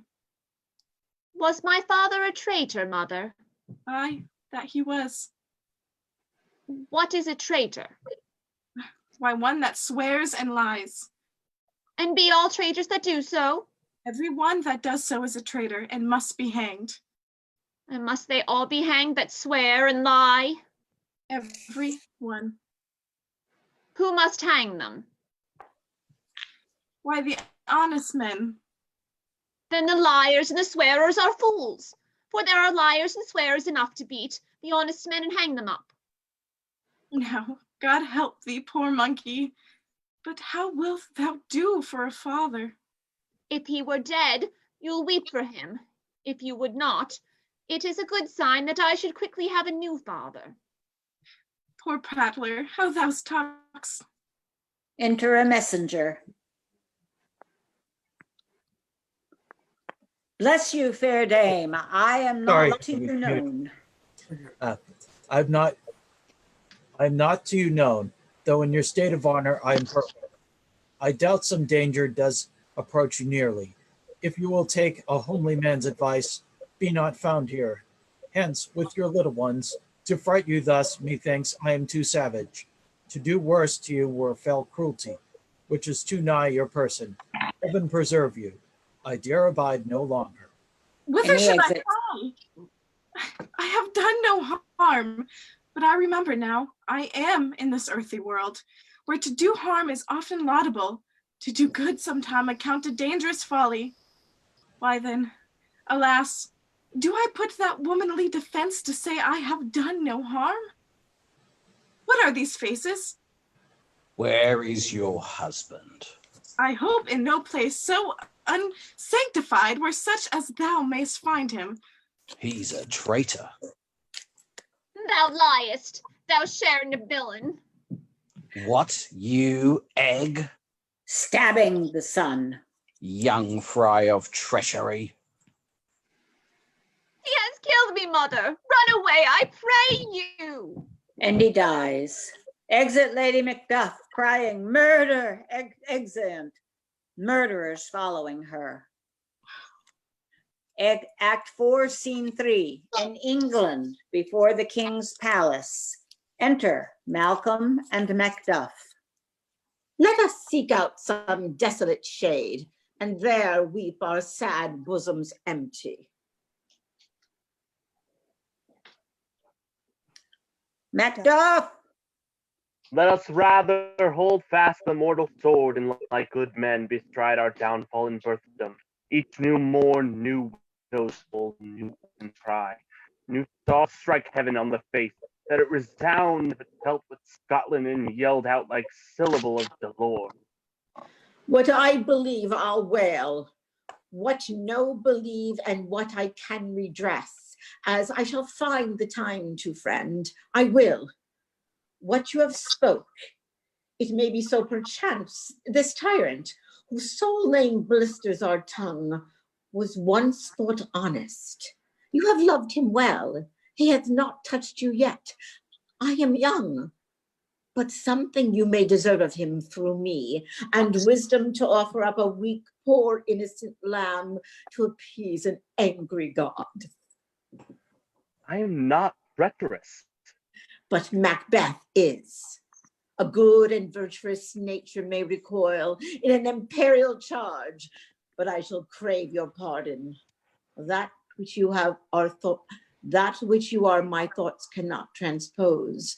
Angels are bright still, though the brightness fell. Though all things foul would wear the brows of grace, yet grace must still look so. I have lost my hopes. Perchance, even then, where I did find my doubts, why is that rawness left you, wife and child, those precious motives, those strong knots of love, without leave-taking? I pray you, let not my jealousies be your dishonors, but mine own safeties. You may be rightly just, whatever I shall think. Bleed, bleed, poor country, great tyranny, lay thou thy basest sure, for goodness dare not check thee. Wear thou thy wrongs, the title is afeard. Fare thee well, lord, I would not be the villain that thou thinkest, for the whole space that's in the tyrant's grasp, and the rich east of... Be not offended. I speak not as an absolute fear of you. I think our country sinks beneath the yoke. It bleeds, it weeps, and each new day a gash is added to her wounds. I think withal there would be hands uplifted in my right. And here from gracious England have I offer of goodly thousands. But for all this, when I shall tread upon the tyrant's head or wear it on my sword, yet my poor country shall have more vices than it had before. More suffer, and more sundry ways than ever, by him that shall succeed. Take it over, I lost my script. Why should it be? It is myself, I mean, in whom I know all the particulars of vice so grafted, that when they shall be opened, Black Macbeth will seem as pure as snow, and the poor state esteem him as a lamb, being compared with my confineless harms. Not in the legions of horrid hell can come a devil more damned in evils to top Macbeth. I grant him bloody, luxurious, avaricious, false, deceitful, sudden, malicious, smacking of every sin that has a name. But there's no bottom, none, in my voluptuousness. Your wives, your daughters, your matrons, and your maids could not fill up the cistern of my lust, and my desire all continent impediments would o'erbear. That did oppose my will. Better Macbeth than such a one to reign.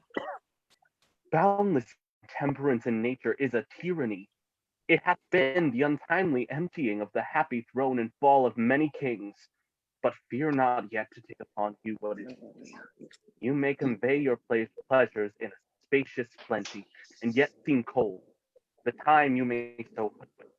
We have willing dames enough.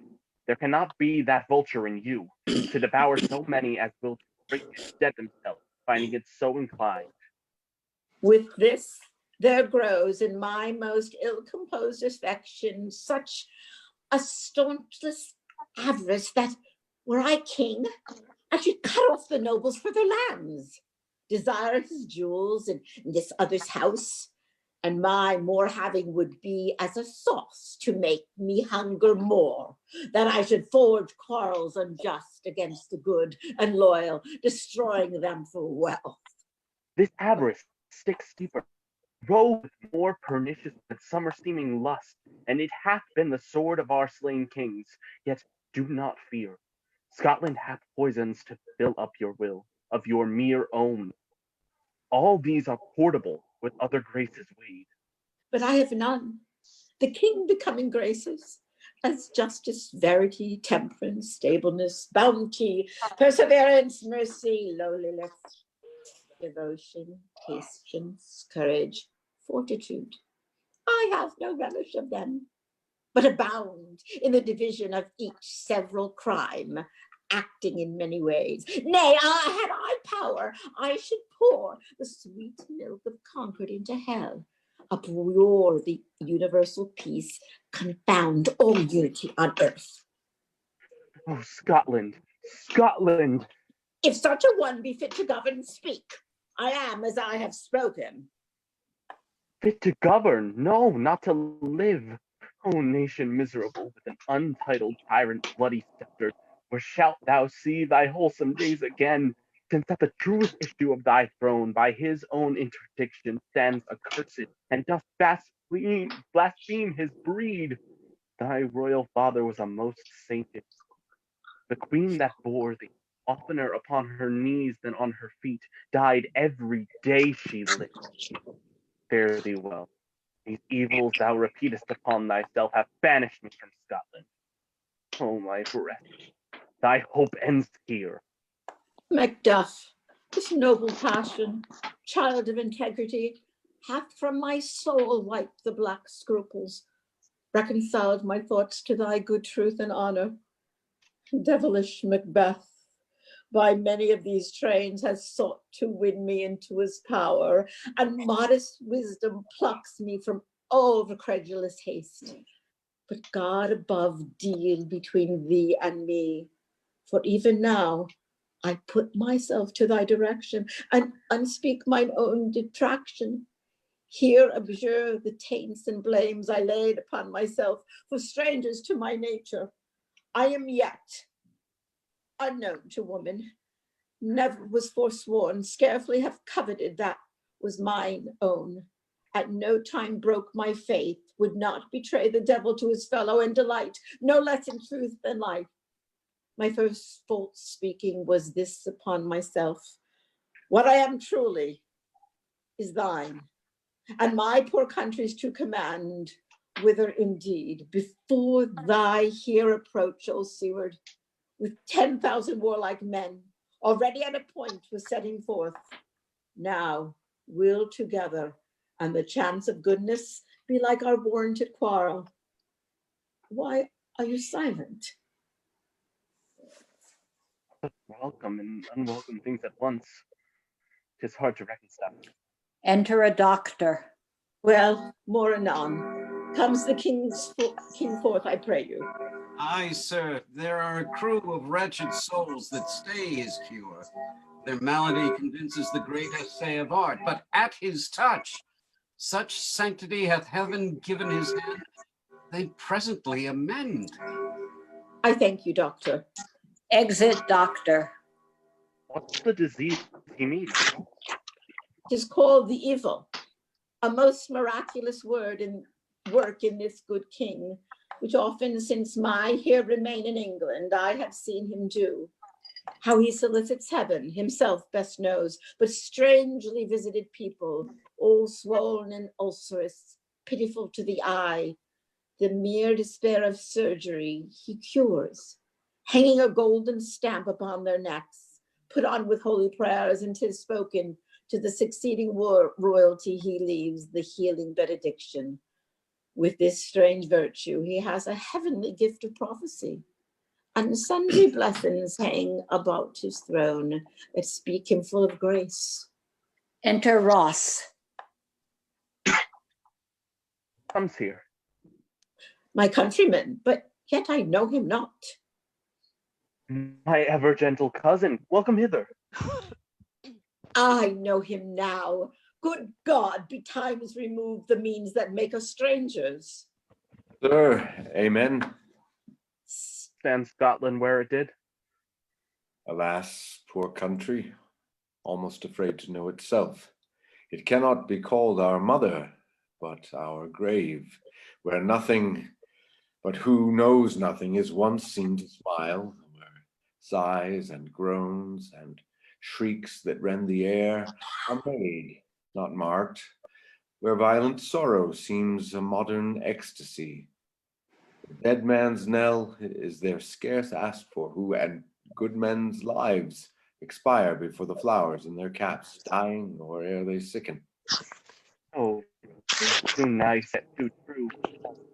What's the newest grief? Not of an hour's age to hiss the speaker. Each minute seems a new one. My wife. Why, well. And all my children? Well, too. The tyrant hath not battered at their peace? Nay, they were well at peace when I did leave them. Not a miser of your speech, how goes it? When I came hither to transport the tidings which I have heavily borne, there ran a rumor of many worthy fellows that were out, which was to my belief witnessed the rather, for that I saw the tyrant's power afoot. Now is the time of help. Your eye in Scotland would create soldiers, make our women fight to doff their dire distresses. Be it their comfort, Be it we are their coming thither. Gracious England has lent us good seaward and 10,000 men, an older and better soldier none that Christendom gives out. Would I could answer this comfort with the like, but I have words that would be howled out in the desert air, where hearing should not latch them. Concern general cause? Or is it a fee grief due to some single? No mind that's honest, but in it shares some woe, though the main part pertains to you alone. If it be mine, keep it not from me. Quickly, let me have it.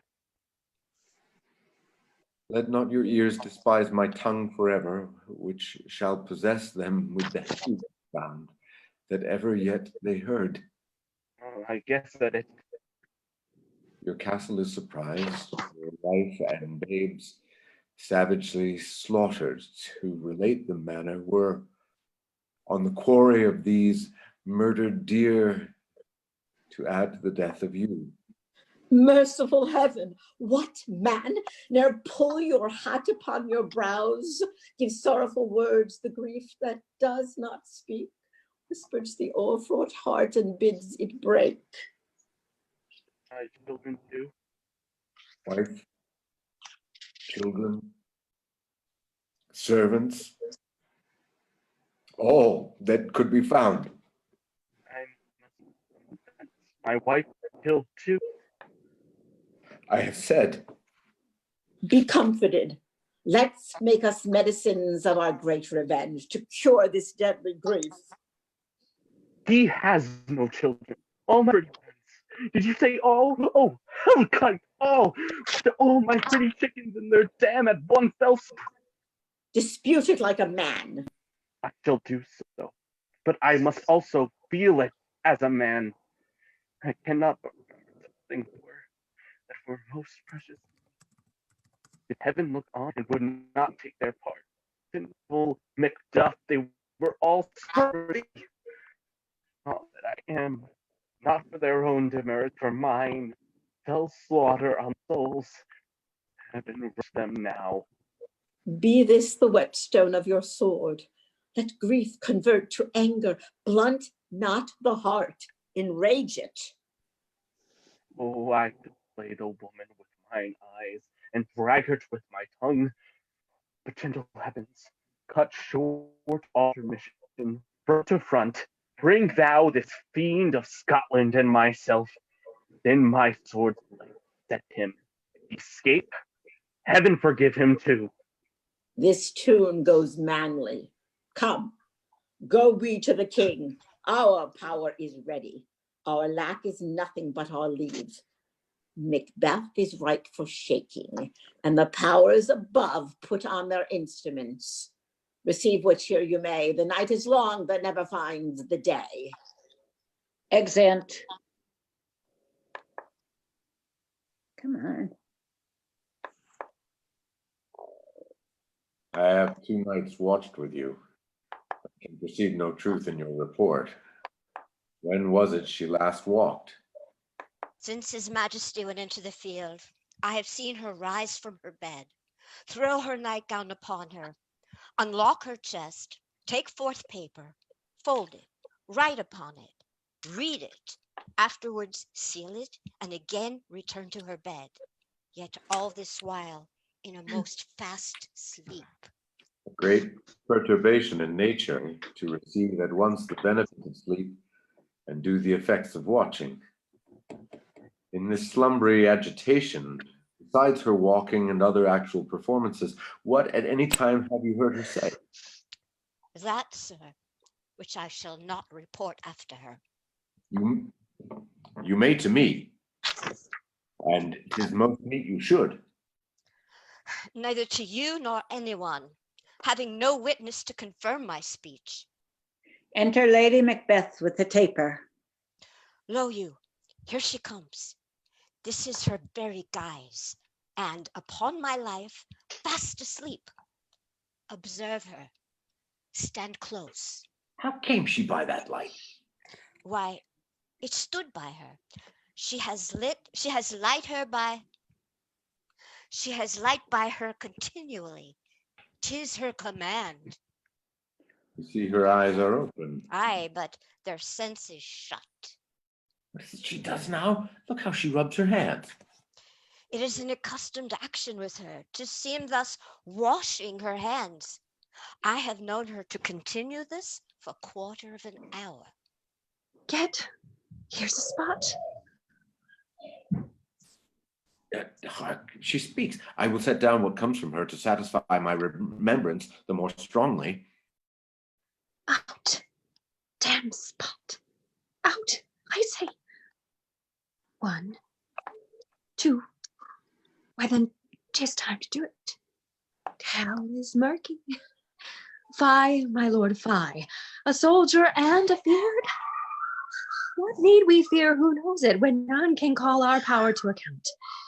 Yet, who would have thought the old man to have so much blood in him? Did you mark that? The Thane of Fife had a wife. Where is she now? What? Will these hands ne'er be clean? No more of that, my lord. No more of that. You more all with this starting. Go to. Have known what you should not. She has spoken what she should not. I am sure of that. Heaven knows what she has known. Here's the smell of blood still. All the perfumes of Arabia will not sweeten this little hand. Oh, oh. What a sigh is there. The heart is sorely charged. I would not have such a heart in my bosom for all the dignity in the whole world. No. Well. Pray God it be, sir. This disease is beyond my practice. Yet I have known those which have walked in their sleep, who have died holily in their beds. Wash your hands. Put on your nightgown. Look not so pale, I tell you yet again. Banquo is buried. He cannot come out on his grave. Even so. To bed. To bed. There's a knocking at the gate. Come. Come. Come. Give me your hand. What's done cannot be undone. To bed. To bed. To bed. Exit. Will she go now to bed? Directly. Our whisperings are abroad. Unnatural deeds lead unnatural troubles. Infected minds to their deaf pillows will discharge their secrets. More needs she the divine than the physician. God forgive us all. Look after her. Remove from her the means of all annoyance, and still keep eyes upon her. So, good night. My mind she has mated and amazed my sight. I think, but dare not speak. Good night, good doctor. Exeunt. Act 5, Scene 2, the country near Dunsinane. Drum and colors. Enter Monteith, Caithness, Angus, Lennox, and soldiers. The English power is near, led on by Malcolm. His uncle Seward and the good Macduff. Revenges burn in them. For their dear causes, would to the bleeding and the grim alarm excite the mortified man. Near Burnham Wood shall we well meet them. That way are they coming. Who knows if Donalbain be with his brother? No, for certain, sir, he is not. I have a file of all the gentry. There is Seward's son, and many unroughed youths that even now protest the first of manhood. What doth the tyrant? Great Dunsinane he strongly fortifies. Some say he is mad, others that lesser hate him. Do call it valiant fury, but for certain he cannot buckle his distempered, as within the belt of rule. Now does he feel his secret murders sticking on his hands? Now minutely revolts upbraid his faith breach? Those he commands move only in command, nothing in love. Now does he feel his title hang loose about him, like a giant's robe upon a dwarfish thief. Who then shall blame his pestered senses to recoil and start, when all that is within him does condemn itself for being there? Well, march we on, to give obedience where 'tis truly owed. Meet we the medicine of sickly weal, and with him pour we in our country's purge, each drop of us. So much as it needs. To do the sovereign flower and drown the weeds, make we our march towards Burnham. Exeunt. Marching. Act 5, Scene 3, Dunsinane, a room in the castle. Bring me Enter no Macbeth. more reports. Let them fly all. Till Burnham Wood remove to Dunsinane, I cannot taint with fear. What's the boy, Malcolm? Was he not born of woman? The spirits that know all mortal consequences have pronounced me thus. Fear not, Macbeth. No man that's born of woman shall ever have power upon thee. Then fly, false thanes, and mingle with the English epicures. The mind I sway by, and the heart I bear shall never sag with doubt, nor shake with fear. The devil damn thee, black, thou cream-faced loon! Where dost thou that goose look? There is 10,000. Geese, villain? Soldiers, sir. Go prick thy face, and overread thy fear, thou lily-livered boy. What soldiers, Patch? Death of thy soul, those linen cheeks of thine are counselors to fear. What soldiers, whey face? The English force, so please you. Take thy face hence. Satan! I am sick at heart. When I behold Satan, I say, this push will cheer me ever, nor deceit me now. I have lived long enough. My way of life has fallen onto the sear, the yellow leaf, and that which should accompany old age is honor, love, obedience, troops of friends.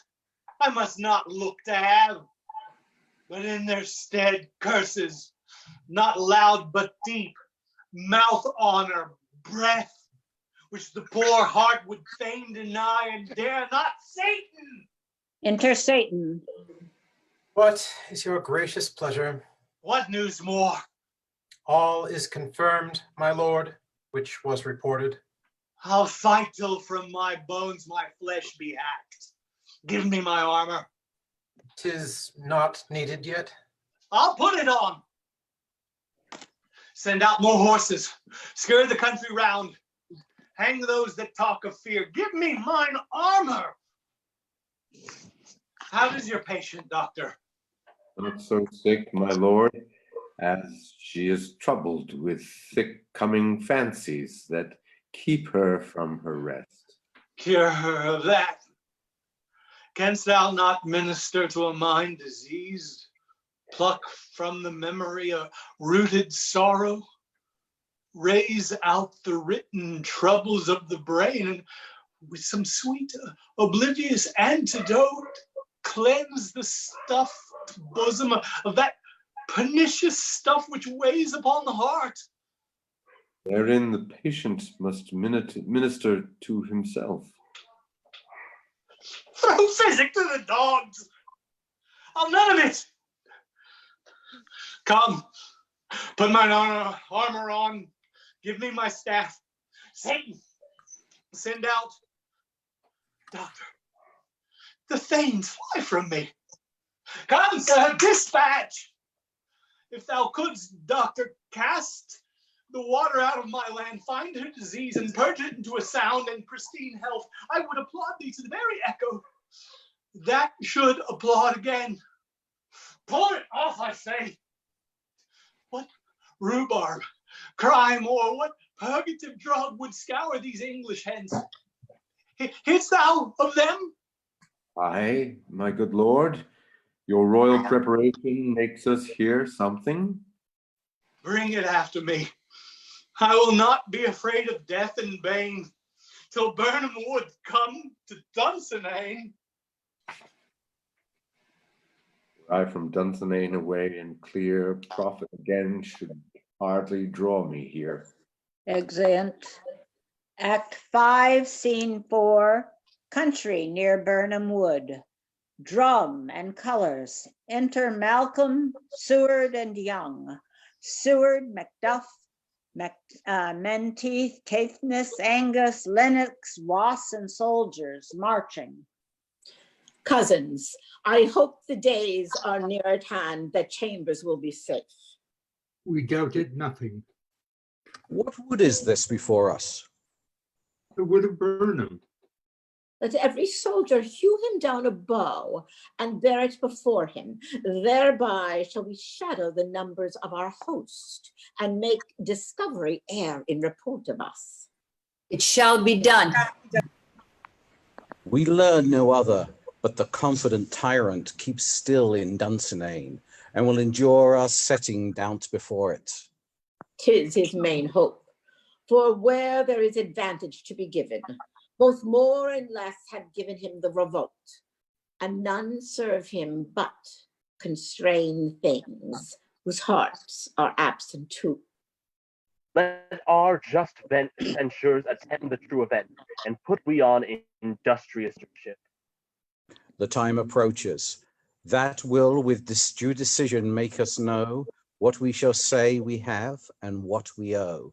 Thoughts speculative their unsure hopes relate, but certain issue strokes must arbitrate, towards which advances the war. Exeunt. Marching. Act 5, Scene 3, Dunsinane, within the castle. Enter Macbeth, Satan, and soldiers with drum and colors. Hang out our banners on the outward walls. The cry is still, they come. Our castle's strength will laugh a siege to scorn. Here let them lie till famine and the ague eat them up. Were they not forced with those that should be ours, we might have met them dareful, beard to beard, and beat them backward home. A cry of women within. What is that noise? It's the cry of women, my good lord. And he exits. I have almost forgot the taste of fears. The time has been my senses would have cooled to hear a night shriek, and my fell of hair would had a dismal treatise rouse and stir as life were in it. I have supped full with horrors. Direness, familiar to my slaughterous thoughts, cannot once start me. Re-enter Wherefore Satan. was that cry? The queen, my lord, is dead.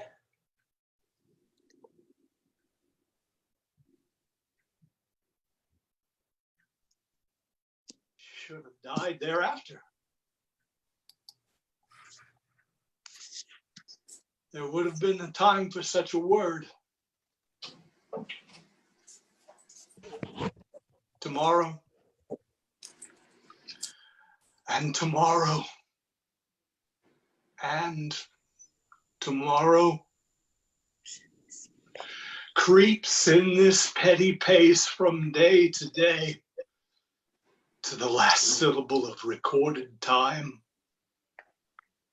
And all our yesterdays have lighted fools the way to dusty death. Out, out, brief candle. Life's but a walking shadow. A poor player that struts and frets his hour upon the stage and then is heard no more.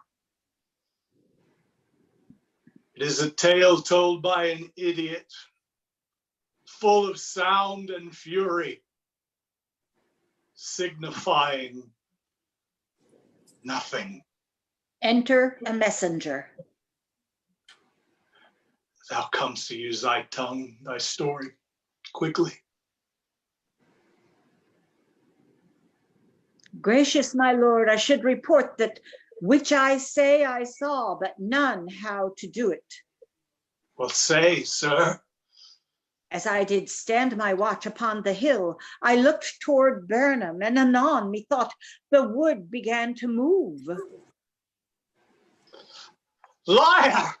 Slave!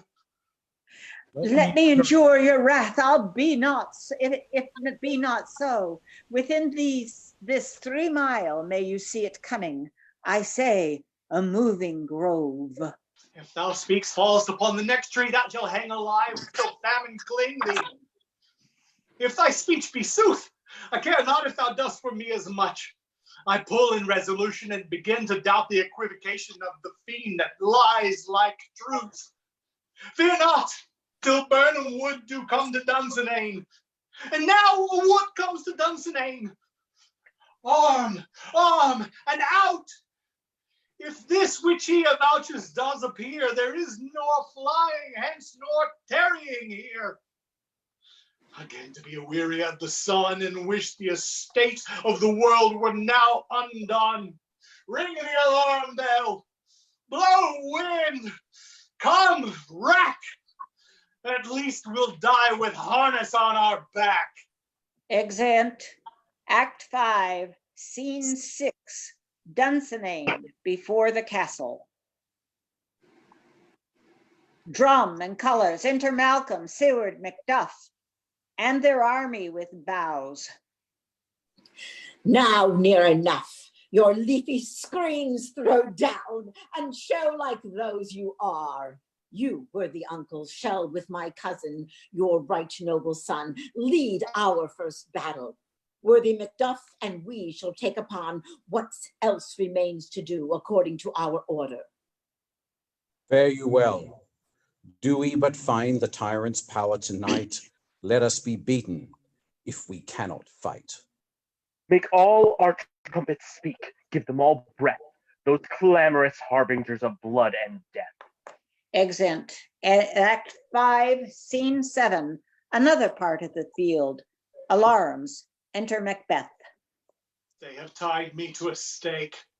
I cannot fly, but bear-like I must fight the course. What's he that was not born of woman? Such a one am I to fear, or none. Enter young Seward. What is thy name? Thou art be afraid to hear it. No. Somebody got it? Go ahead. Thou callest thyself a hotter name than any is in hell. My name's Macbeth. The devil himself could not pronounce a title more hateful to mine ear. No, nor more fearful.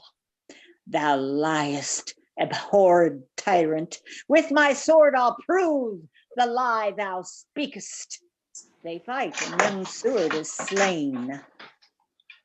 Thou wast born of woman, but swords I smile at, weapons laugh to scorn, brandished by a man that's of a woman born. Exit. Alarms. Enter Macduff.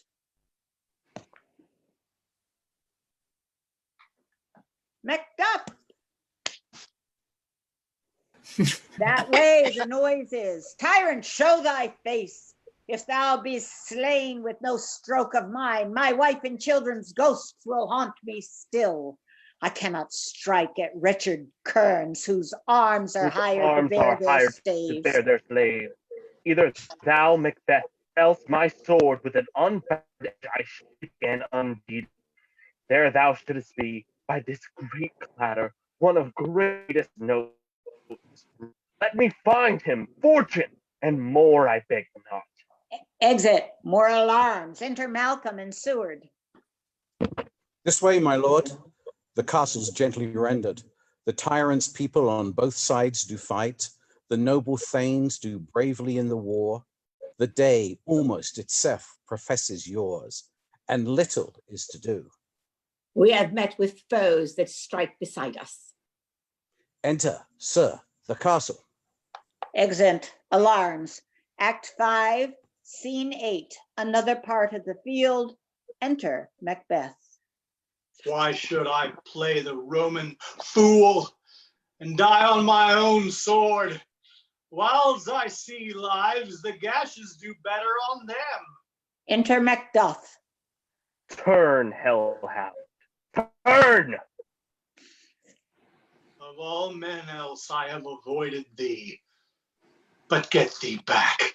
My soul is too much charged with blood of thine already. I have no words. My voice is in my sword. Thou bloodier villain than terms can give thee out. And they fight. Thou losest labor. As easy mayest thou the entrenchant air with thy keen sword impresses make me bleed. Let fall thy blade on vulnerable crests. I bear a charmed life, which must not yield to one of woman born. Bear thy charm, and let the angel whom thou still hast served tell thee Macduff was from his mother's womb untimely ripped. Cursed be that tongue that tells me so, for it hath cowed my better part of man. And be these juggling fiends no more believed, the palter with us in a double sense, that keep the word of promise to our ear and break it to our hope. I'll not fight with thee. Then yield thee, coward, and live to be the showing gaze of the time. We'll have thee, as our monsters are, painted on a pole, and under it, here you may see the tyrant. I will not yield to kiss the ground before young Malcolm's feet, and to be baited with the rabble's curse. Though Burnham wood be come to Dunsinane, and thou opposed, being of no woman born, yet I will try the last. Before my body I throw my warlike shield. Lay on, Macduff, and damned be him that first cries, hold, enough!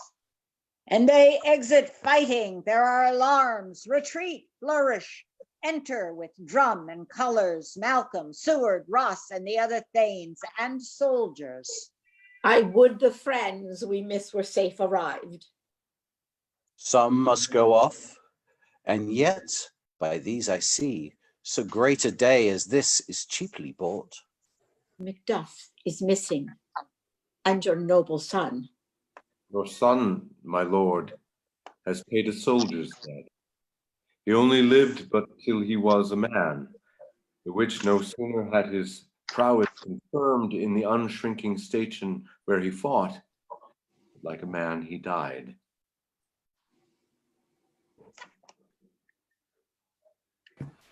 Then he is dead. Aye, and brought off the field. Your cause of sorrow must not be measured by his worth, for then it hath no end. Had he his hurts before? Aye, on the front. Why then, God's soldier be he. Had I as many sons as I have hairs, I would not wish them to a fairer death. And so, his knell is knolled. He's worth more sorrow than I'll spend for him. He's worth no more. They say he parted well and paid his score. And so, God be with him. Here comes newer comfort.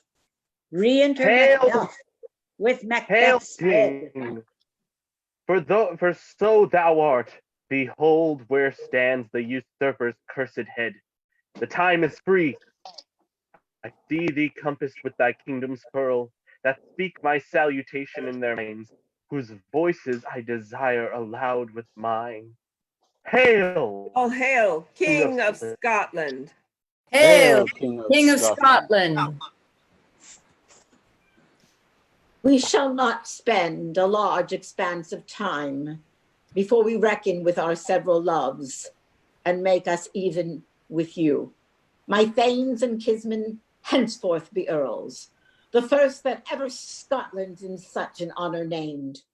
What's more to do, which would be planted newly with the time, as calling a home our exiled friends abroad that fled the snares of watchful tyranny, producing forth the cruel ministers of this dead butcher and his fiend-like queen, who, as 'tis thought, by self and violent hands took off her own life, and this, and what needful else that calls upon us, by the grace of grace, we perform in measure, time, and place. So thanks to all at once, and to each one whom we invite to see us crowned as scone. Curtain! Hey! Whoa. Nice job, everybody. That was a lot of fun. That was wonderful. A lot of fun. I hope you guys had a good time. I hope the folks Yeah, watching it us was at better. home had a good time. I hope that it wasn't too much with me interfering when No. somebody wasn't Oh. reading. Kept It was going. magical, Starting Karen. on the spot. Okay. Keep it rolling.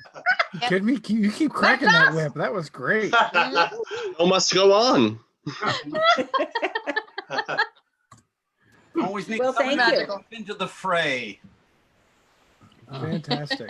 Once Neil, more. it's good to see you. Yeah, it is, See Neil. all of you. Are you in Italy right now? Yes. Oh. Yes. Wow. Okay. Nice. I just want to say it's so good to see all of you. It's so good to get together and do something like this together. It really was a terrific thing to engage with. You know what? We Agreed. can do it again next week. Yeah. Wonderful. Great job, Chris. So there are Putting it watchers together. on there that there are watchers who didn't participate. Next week, participate. We want Yeah, to get hear, we up want to the hear you and butt. see you. Yeah, It's great to Stephen see you, but we Rourke. want to hear your voice. Stephen Rourke, you need to participate. Yes, he does. And Susanna. Oh, Suzanne. Thank you all. So, Chris, I what really is enjoyed it. what is the play for next week? Oh, you have to ask me that. I don't know off the top of my head. Hang on, I'll Yeah, find ask your out. lucky. Merchant, right? This is a merchant. Merchant of Venice. Although if you want to Merchant get a kick, a few years ago when I was working the Ren Fair circuit, some very, very good friends of mine, some great mentors, actually wrote a version of Macbeth called Musical Macbeth, and I just happened to copy and paste the lyrics to one of my favorite songs from that show in the chat box. If you get a chance to look at it, it's I saw it. I just saw it. It's Hereafter. it's hysterical. It's pretty awesome. They got a whole bunch of really good stuff. Out, damn spot! Exclamation point. You know, I always said I wanted to get 2 cats, and I was going to name them Damn Spot and Brief Candle. So when I throw them outside, I could just quote Shakespeare. Well, thank you. I love I've that. missed so much being in this theater community, and you've all just lifted me up. Thank you. My Awesome stuff. husband, who does Shakespeare on the Common, when I was reading the part of the soldier, he was trying to help me, and I looked at him and I went, "How'd I do?" And he went, "Perfect." So to answer the question earlier, next week we're going to be doing Drop-In Merchant of Venice. Drop-In. Fun. Okay. And then after that, it's going to be As You Like It. And then we're doing the Yeah. Marlowe Takeover, which is Yeah. going to be Dr. Faustus. Yeah. Nice. Great. Love that. I How love much that fun too. is that? So we got a few neat ones coming up. So for those of you at home who are watching and you'd like to read, just look in the Drop-In Shakespeare page on the event and click on the link. You can sign up for any role. There's no restrictions. Nobody's being held back and nobody's being told what to do. And as you can tell by this reading, no one was directed. It's all in good fun. It's all in good spirit. And it's great because there's a lot of veteran actors on this reading, and there's an awful lot of newcomers on this reading. And there's some folks who haven't put their foot on a stage in many years, and there's some folks who are just coming out of rehearsals. So it's open for everybody. It's a great way to get your toes into a little bit of theater and a little bit of performance. If Shakespeare is something you've always said is not your thing and you've always been a little nervous about it, this is one of the greatest, easiest, friendliest ways to jump in, because as you can see, with the exception of Karen yelling at you, it's pretty laid back and pretty easy. So I hope you guys all join us again. Everybody who took part in this, thank you so much. I hope to have you all back next week. And let's keep it up. Let's keep having some fun, and let's come up with some new ideas. And after this series is over, we'll launch another series very similar, and I'll be looking for a whole bunch of different plays and ideas. So thanks, guys. Have a great night. Stay safe. Wash your hands. My dirty martini, say good night. Buonanotte, tutti. Buonanotte. Good night. Good night. Buonanotte. Buonanotte. Buonanotte.